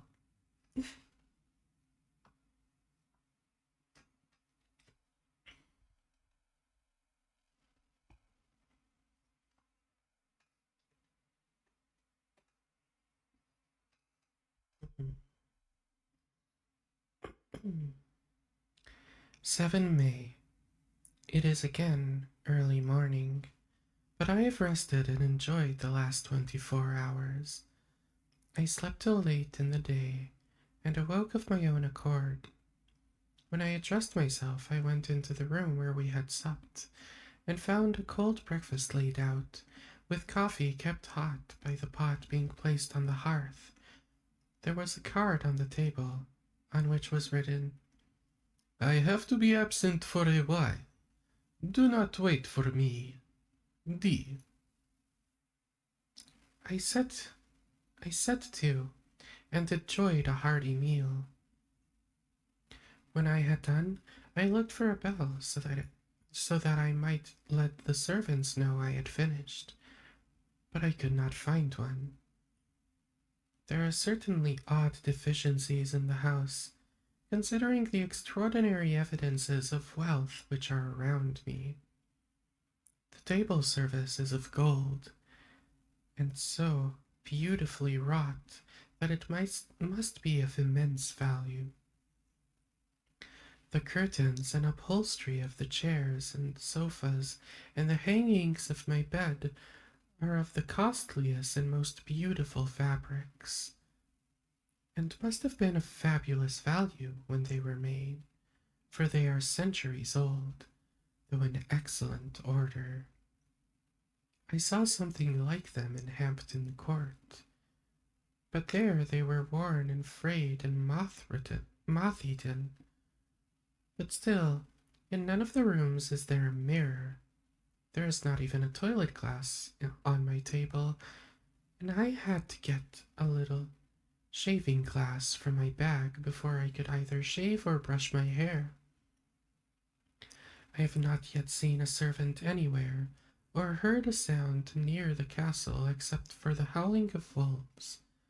Some time after I had finished my meal, I do not know whether to call it breakfast or dinner, for it was between 5 and 6 o'clock when I had had it. I looked about for something to read, for I did not like to go about the castle until I had asked the Count's permission. There was absolutely nothing in the room, book, newspaper, or even writing materials, so I opened another door in the room and found a sort of library. The door opposite of mine I tried, but found it locked. In the library I found, to my great delight, a vast number of English books, whole shelves full of them, and bound volumes of magazines and newspapers. A table in the center was littered with English magazines and newspapers, though none of them were of very recent date. The books were of the most varied kind: history, geography, politics, political economy, botany, geology, law, all relating to England and English life and customs and manners. There were even such books of reference as the London Dictionary, the Red and Blue books, Whitaker's Almanac, the Army and Navy lists, and it somehow gladdened my heart to see it, the Law List. Whilst I was looking at the books, the door opened and the Count entered. He saluted me in a hearty way, and hoped that I had a good night's rest. Then he went on, "I am glad you found your way in here, for I am sure there is much that will interest you. These companions," he laid his hand on some of the books, "have been good friends to me, and for some years past, ever since I had the idea of going to London, have given me many, many hours of pleasure. Through them I have come to know your great England, and to know her is to love her. I long to go through the crowded streets of your mighty London, to be in the midst of the whirl and rush of humanity, to share its life, its changes, its death, and all that makes it what it is. But alas, as yet I only know your tongue through your books. To you, my friend, I look that I know it to speak." "But, Count," I said, "you know and speak English thoroughly." He bowed gravely. "I thank you, my friend, for your all too flattering estimate. But yet I fear I am little way on the road I would travel. True, I know grammar and words, but yet I know not how to speak them." "Indeed," I said, "you speak excellently." "Not so," he answered. "Well, I know that. Did I move and speak in your London, none there are who would not know me for a stranger. That is not enough for me. Here I am noble, I am boyar. The common people know me, and I am a master. But a stranger in a strange land, he is no one. Men know him not, and to know not is to care not for.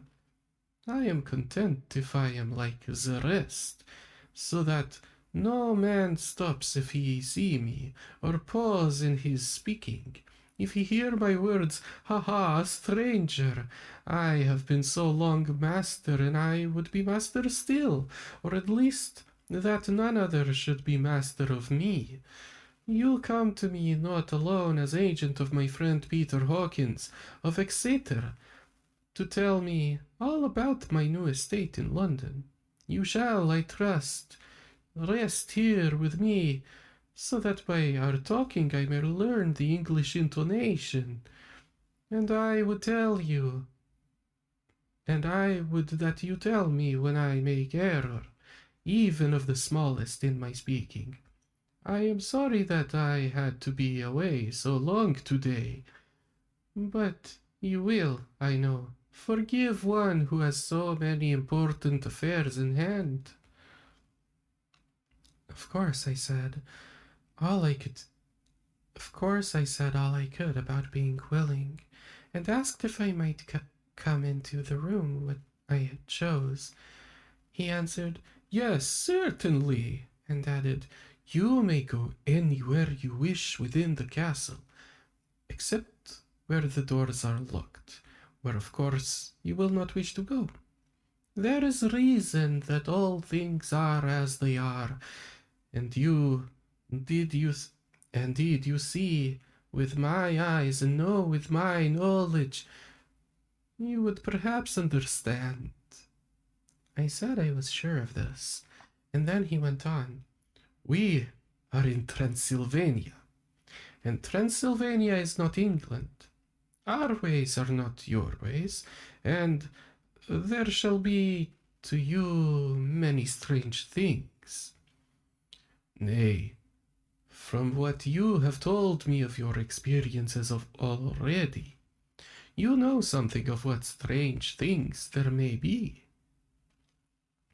This led to much conversation, and as it was evident that he wanted to talk, if only for talking's sake, I asked him many questions regarding things that had already happened to me or come within my notice. Sometimes he sheered off the subject, or turned the conversation by pretending not to understand, but generally he answered all I asked most frankly. Then, as time went on, and I had gotten somewhat bolder, I asked him of the strange things of the preceding night, as, for instance, why the coachman went to the places where he had seen the blue flames. He then explained to me that it was commonly believed that on certain nights of the year, last night in fact, when all evil spirits are supposed to be unchecked sway, a blue flame is seen over any place where treasure has been concealed. "That treasure has been hidden," he went on, "in the region through which you came last night. There can be little doubt, for it was the ground fought over for centuries by the Wallachian, the Saxon, and the Turk. Why, there is hardly a foot of soil in this region that has not been enriched by the blood of men, patriots or invaders. In old days there were stirring times, when the Austrian and the Hungarian came up in hordes, and the patriots went out to meet them, men and women, the aged and the children too, and waited their coming on the rocks above the passes, that they might sweep destruction on them with their artificial avalanches. When the invader was triumphant, he found but little, for whatever there was had been sheltered in the friendly soil." "But how," said I, "can it have remained so long undiscovered, when there is a sure index to it, if men will but take the trouble to look?" The Count smiled, and as his lips ran back over his gums, the long, sharp canine teeth showed out strangely. He answered, "Because your peasant is at heart a coward and a fool. Those flames only appear on one night, and on that night no man of this land will, if he can help it, stir without his door. And, dear sir, even if he did, he would not know what to do.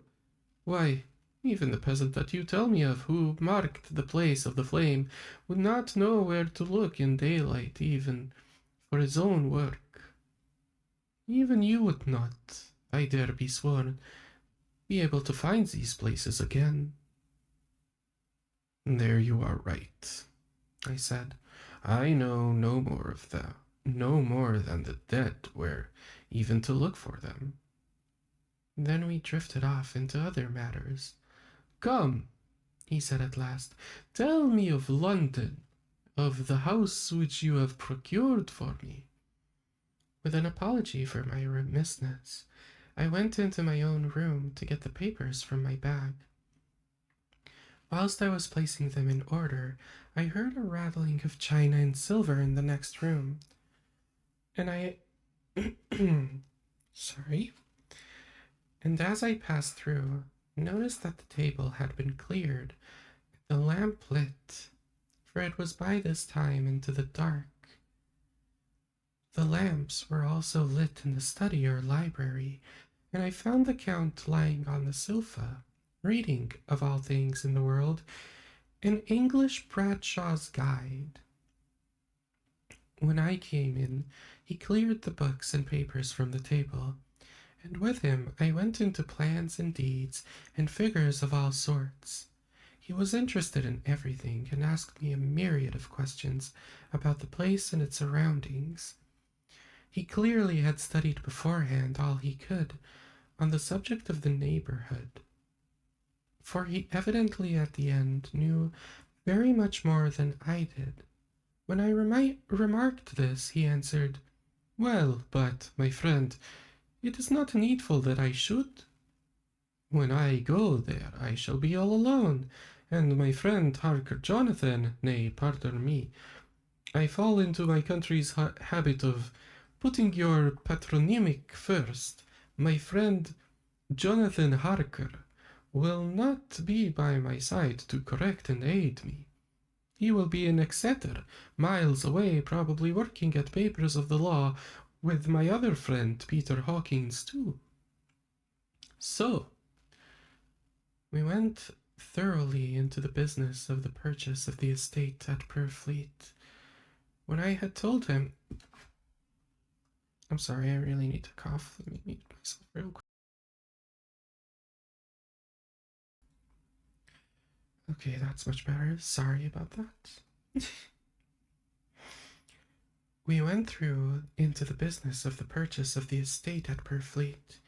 When I had told him the facts and got his signature to the necessary papers, and had written a letter with them ready to post to Mr. Hawkins, he began to ask me how I had come across so suitable a place. I read to him the notes which I had made at the time, and which I inscribe here. At Purfleet, on a by-road, I came across such a place as seemed to be required, and where was displayed a dilapidated notice that the place was for sale. It is surrounded by a high wall of ancient structure built of heavy stones, and has not been repaired for a large number of years. The closed gates are of heavy old oak and iron, all eaten with rust. The estate is called Carfax, no doubt a corruption of the old Quatre-Fils, as the house is four-sided, agreeing with the cardinal points of the compass. It contains in all some 20 acres, quite surrounded by the solid stone wall above mentioned. There are many trees on it, which make it in places gloomy, and there is a deep, dark-looking pond or small lake, evidently fed by some springs. As the water is clear and flows away in a fair-sized stream, the house is very large and of periods back. The house is very large and of all periods back, I should say, to medieval times, for one part is of stone immensely thick, with only a few windows high and up, and heavily barred with iron. It looks like the part of a keep, and is close to an old chapel or church. I could not enter it, as I had not the key of the door leading to it from the house, but I have taken with my Kodak views of it from various points. The house has been added to, but in a very straggling way, and I can only guess at the amount of ground it covers, which must be very great. There are but few houses close at hand, one being a large house only recently added to and formed into a private lunatic asylum. It is not, however, visible from the grounds. When I had finished, he said, I am glad that it is old and big. I myself am from an old family, and to live in a new house would kill me. A house cannot be made habitable in a day, and, after all, how few days go to make up a century. I rejoice also that there is a chapel of old times. We Transylvanian nobles love not to think that our bones may lie amongst the common dead. I seek not gaiety nor birth, not the bright voluptuousness of much sunshine, and sparkling waters which please the young and gay. I am no longer I am no longer young, and my heart, through weary years of mourning the dead, is not attuned to mirth. Moreover, the walls of my castle are broken, the shadows are many.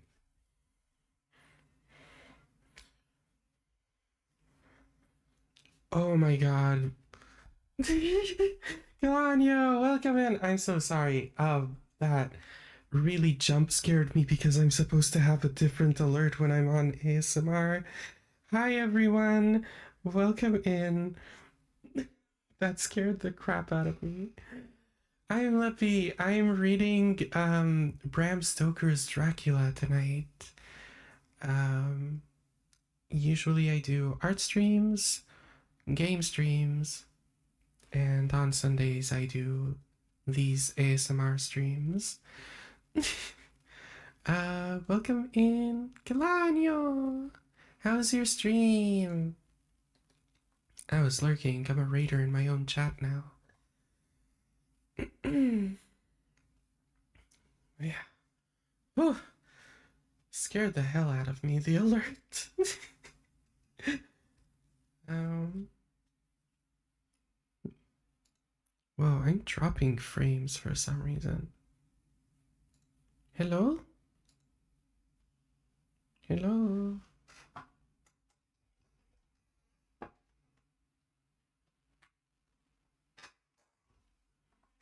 Hello? Hello?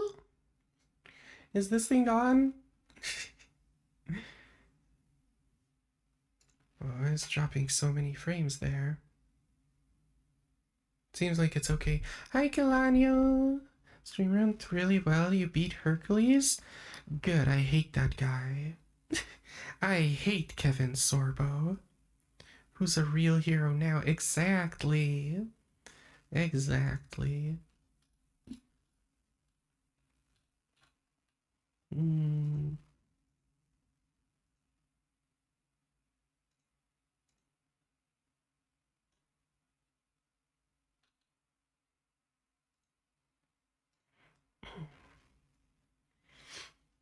But yeah, how's everyone been? Like I said, we are reading Bram Stokers Dracula. It's been very fun so far.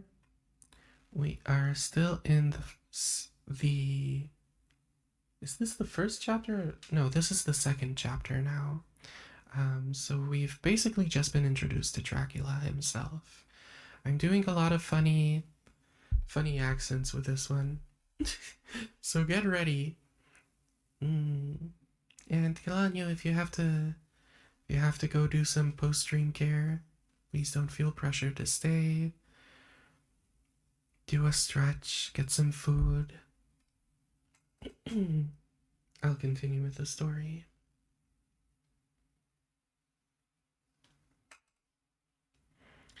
Maybe when I ever read any Dracula properties, I just going to hear you now. You will hear me. One. Dracula Property 2. Dracula Property 3. Dracula Property. Not sure if I have ever seen your model's feet, but don't take this the wrong way. They kinda cute. They so small. You like my feet? You like my feet, chat?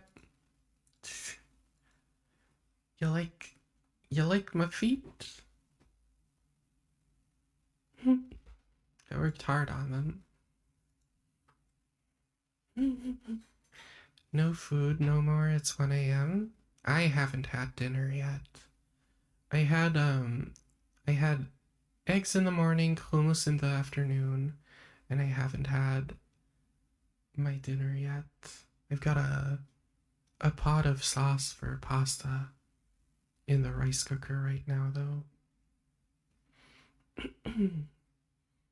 But yeah, let's feet pics. Not in this channel. Let's continue with the story. When I had finished, he said, I am glad that it is old and big. I myself am of an old family, and to live in a house would kill me. A house cannot be made habitable in a day, and, after all, how few days go to make up a century. I rejoice that there is a chapel of old times. We Transylvanian nobles love not to think that our bones may lie amongst the common dead. I seek not gaiety nor mirth, not the bright voluptuousness of much sunshine and sparkling waters which please the young and gay. I am no longer young, and my heart, through weary years of mourning the dead, is not attuned to mirth. Moreover, the walls of my castle are broken, the shadows are many, and the wind breathes the cold through the broken battlements and casements. I love the shade and the shadow, and would be alone in my thoughts when I may. Somehow, his words and his look did not seem to accord, or else it was that his cast of face made his smile look malignant and saturnine. Presently, with an excuse, he left me, asking me to put all my papers together. He was some little time away, and I began to look at some of the books around me. One was an atlas, which I found opened naturally on England, as if that map had been much used.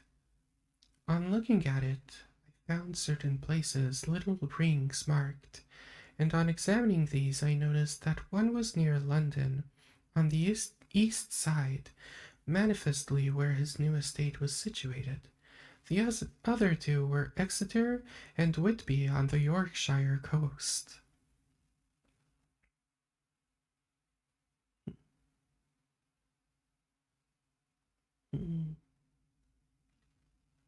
It was the better part of an hour when the Count returned. Aha, he said. Still at your books. Good, good. But you must not work always. Come, I am informed that your supper is ready. He took my arm, and we went into the next room, where I found an excellent supper ready on the table. The Count again excused himself, as he had dined out on his being away from home. But he sat as on the previous night, and chatted whilst I ate. After supper I smoked, as on the last evening, and the Count stayed with me, chatting and asking questions on every conceivable subject, hour after hour. I felt that it was getting very late indeed, But I did not say anything, for I felt under obligation to meet my host's wishes in every way. I was not sleepy, as the long sleep yesterday had fortified me, but I could not help experiencing that chill which comes over one at the coming of the dawn, which is like, in its way, the turn of the tide. They say that people who are near death die generally at the change of the dawn or at the turn of the tide. Anyone who has anyone who has when tired and who has when tired and tied as it were to his post experienced this change in the atmosphere can well believe it. All at once we hear the crow of the cock coming up with preternatural shrillness through the clear morning air.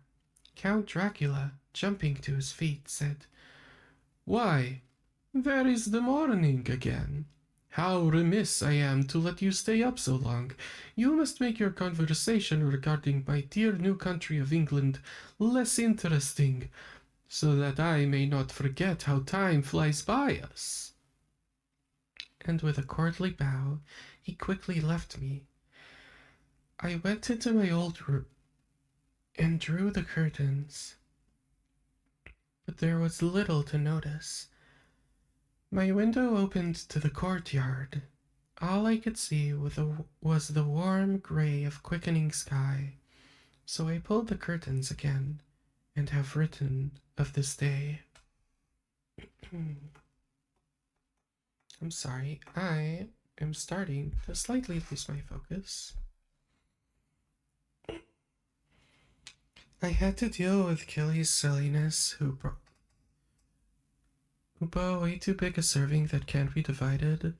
So I only had one big meal today. Dracula is British? Dracula isn't British. Dracula is from Transylvania, but he's moving to London. And our current POV character is the solicitor who's bought the house for him. For some reason, the scene gives dark romance. I feel like there's always a little bit of that when it comes to vampires. There's always just a little bit of like slight lust in the way that the vampires are talking to people. It's kind of interesting. This book takes a lot of inspiration from Carmilla by Sheridan Le Fanu, and Carmilla very much lusts after the victim. Did you know Dracula fought Batman twice? Really? That actually seems like a fun comic to read. I think my voice is starting to give in on me. So I don't think we'll continue reading. Let's stop here for the day.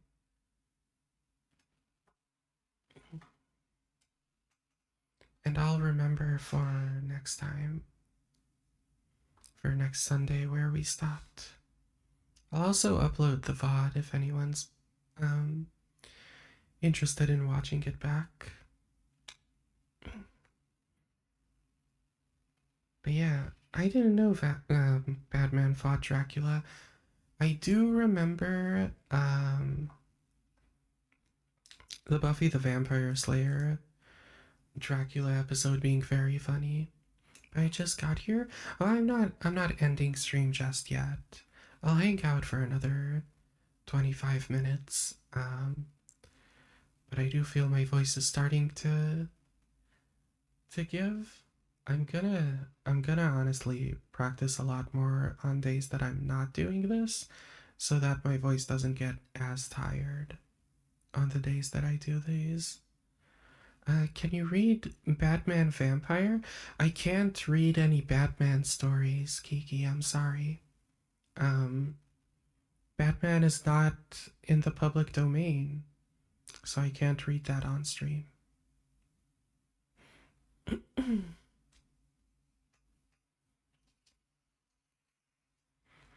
But yeah, we stick to books that are on the public domain generally. Yeah, copyright is a thing, and I do want to upload these to YouTube, so you know. It's also like I feel like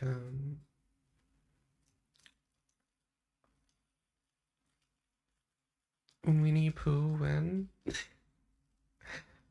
I have a confession. I loved Winnie the Pooh as a child. Um I find it very uninteresting as an adult.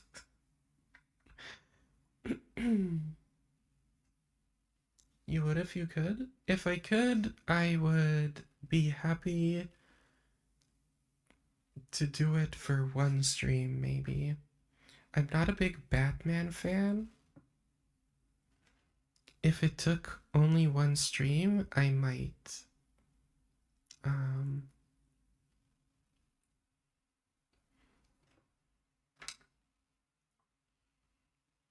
just say you hate me, that'd hurt less. I don't hate you. If I hated you, I wouldn't talk to you nearly every day.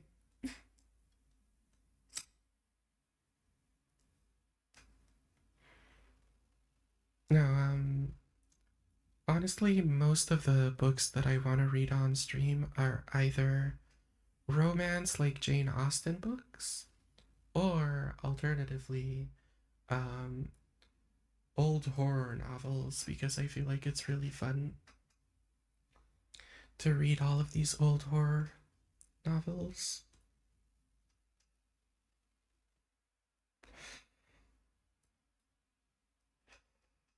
Reading Frankenstein on stream was honestly such a joy.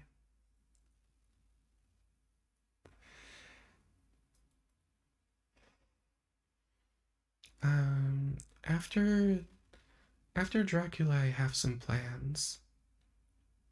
Is H.P. Lovecraft public domain? Yes. The problem with reading um, Lovecraft on stream is that I don't think you realize just how many slurs are in Lovecraft. And if not slurs, just straight up extreme racism. I feel like I have to be super picky with which Lovecraft I'll read on stream. And I feel like even when I'm being picky, I'll have to edit down all of the slurs. Like I never actually read it. Hmm. Um. So for those who don't know, two things about H.P. Lovecraft. One, um, other people writing H.P. Lovecraft, other people writing Lovecraftian horrors are usually a lot more interesting than Lovecraft himself. Two, um, Lovecraft was in fact so racist that even his peers at the time, who were also pretty racist, would have to occasionally tell him to chill because he's making everyone look bad.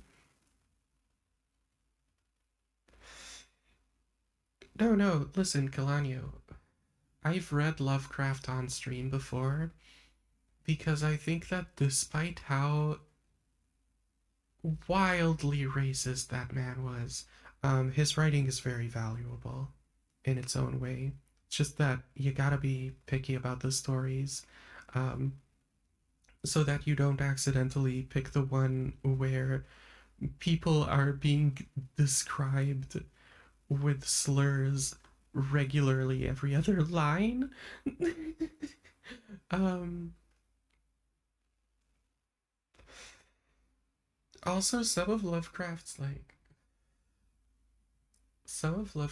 racism is so like wild that it's just kind of hilarious by today's standards, if I'm being honest.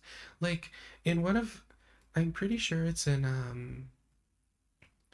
I'm pretty sure it's in The Shadow over Innsmouth, if I remember correctly, where the protagonist of the story discovers that he's descendant from a half person, half fish cult of cannibals who worship one of the deep ones, who's like a one of the gods that like sunk into the ocean and whatnot, and do like blood rituals and like breed with these fish creatures. Um, and he comes back home after that discovery and goes, like, literally, this is how the book ends. It ends with him going, you know, I might be part man eating fish animal and descended from a weird, bizarre cult of people who breed with fish creatures, but at least I'm not Italian, am I right? And it's just like the it is one of the single craziest lines I've ever read in anything ever in my life. I like how do you I I literally I read that line at the end when he says that. He says it like obviously in a very different way, like older English and whatnot.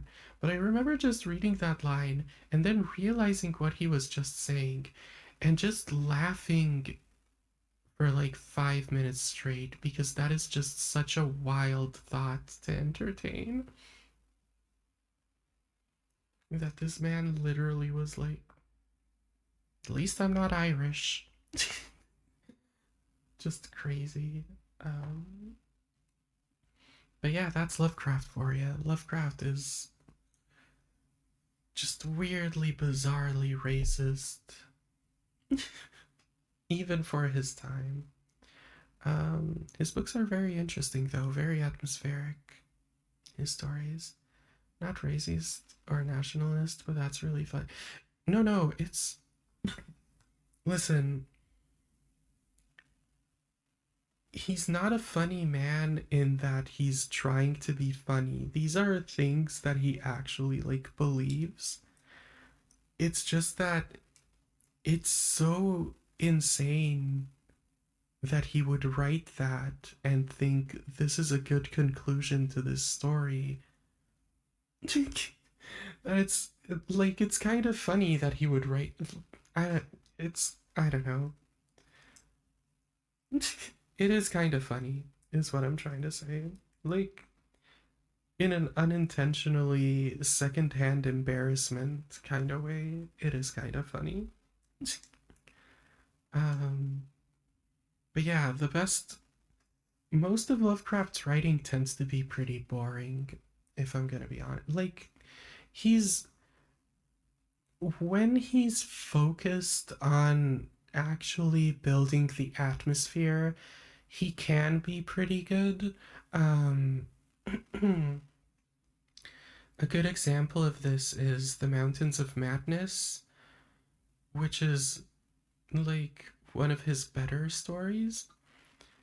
But the man just rambles on and on about like these random racist things or like these like suddenly he starts talking about how much he hates poor people or whatever. He just goes on these rants in the middle of the book or he starts making these endless lists of things in the middle of a story and it just his writing is pretty boring most of the time because he focuses on all the wrong things. Um, but also, he gave birth to a very, very interesting genre. So, there's that. So, that, like, his writing does have value in that. But Call of Cthulhu, one of the single most boring stories I've ever read in my life. I thought he was the mainstream racist type, that he was like that. The thing is that, like, that wild kind of racism of like hating Italians was common at his time. It's just that he was so racist that literally other contemporaries who were themselves wildly racist by our standards would regularly write to him to tell him to tone it down and that he's going way too far. And it's crazy because they themselves are really racist by our standards.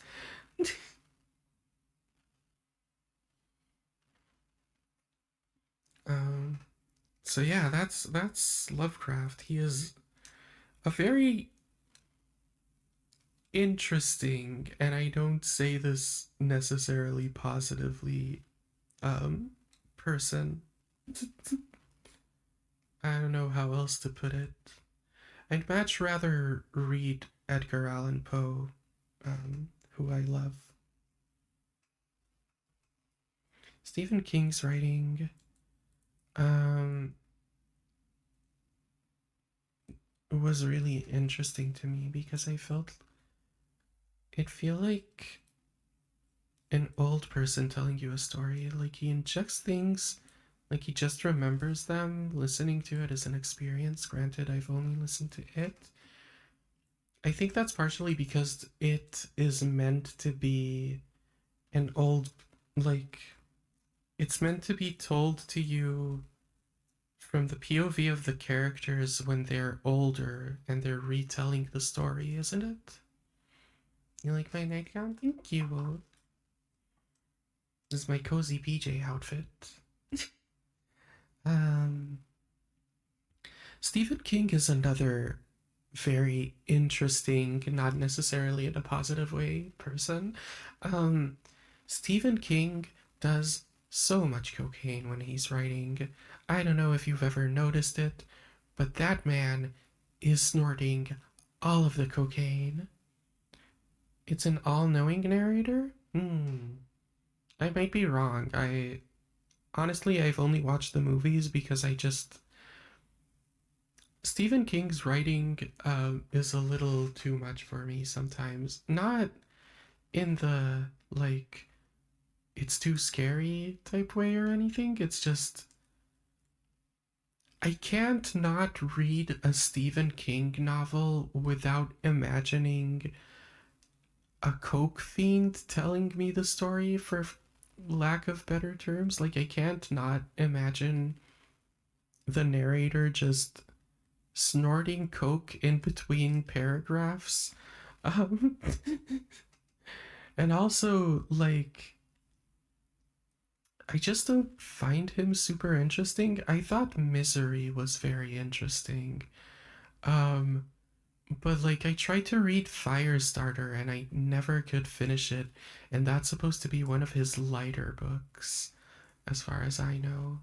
Um, and I also tried to read Carrie, and I found it really difficult to get through. I don't know why. Maybe I was just too young for them or something.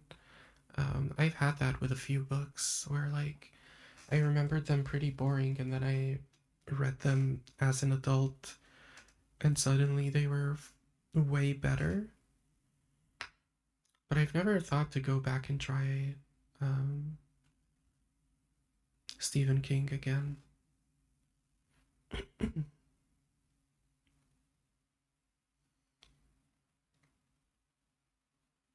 But ever since that trailer for Maximum Overdrive, I like the book series The 100 Girlfriends. Yeah, you talked about that. Not horror, but still good. Maybe I would feel different if I had read it for myself. Listening was fine though. That could be. Audiobooks are a very different experience. I don't feel like they're. I know there's people out there who are like, oh, audiobooks aren't reading. I don't agree with that. I'm like, no, if reading audiobooks is how you actually get to read books, then do audiobooks. That's a good thing. I like audiobooks too. But yeah, I don't know. It's definitely different. It's my favorite. Yeah, I tried the Animorphs audiobooks, and they were great, except for the ones from, I forget his name, but the other guy in the group. Those were terrible because the actor did that four kids annoying teenager voice. Um, and I couldn't stomach an entire book of that. Blue Reflection comes out this week. I know. Mm, I'm excited for you. I know you've been excited. But yeah,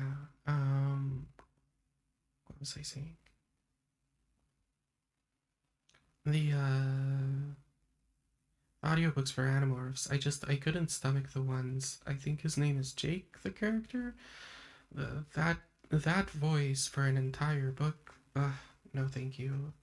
Too much, man. Way too much.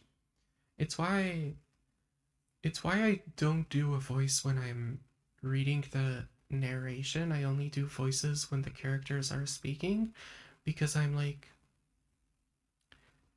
when you're reading the narration, even if it's from a character's POV, it's better if I kind of keep it at a neutral so that the character's voice doesn't grate people if it's a character voice that someone doesn't like as much as they like my voice. Yeah, you can tell me about it, of course.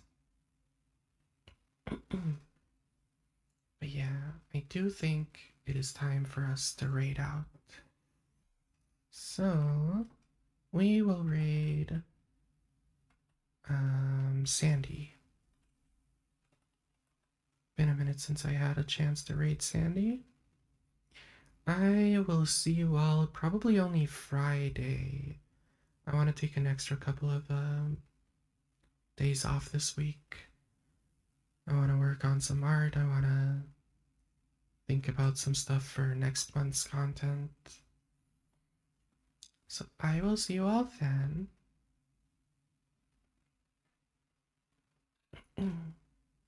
And have a good night, everyone. Bye bye.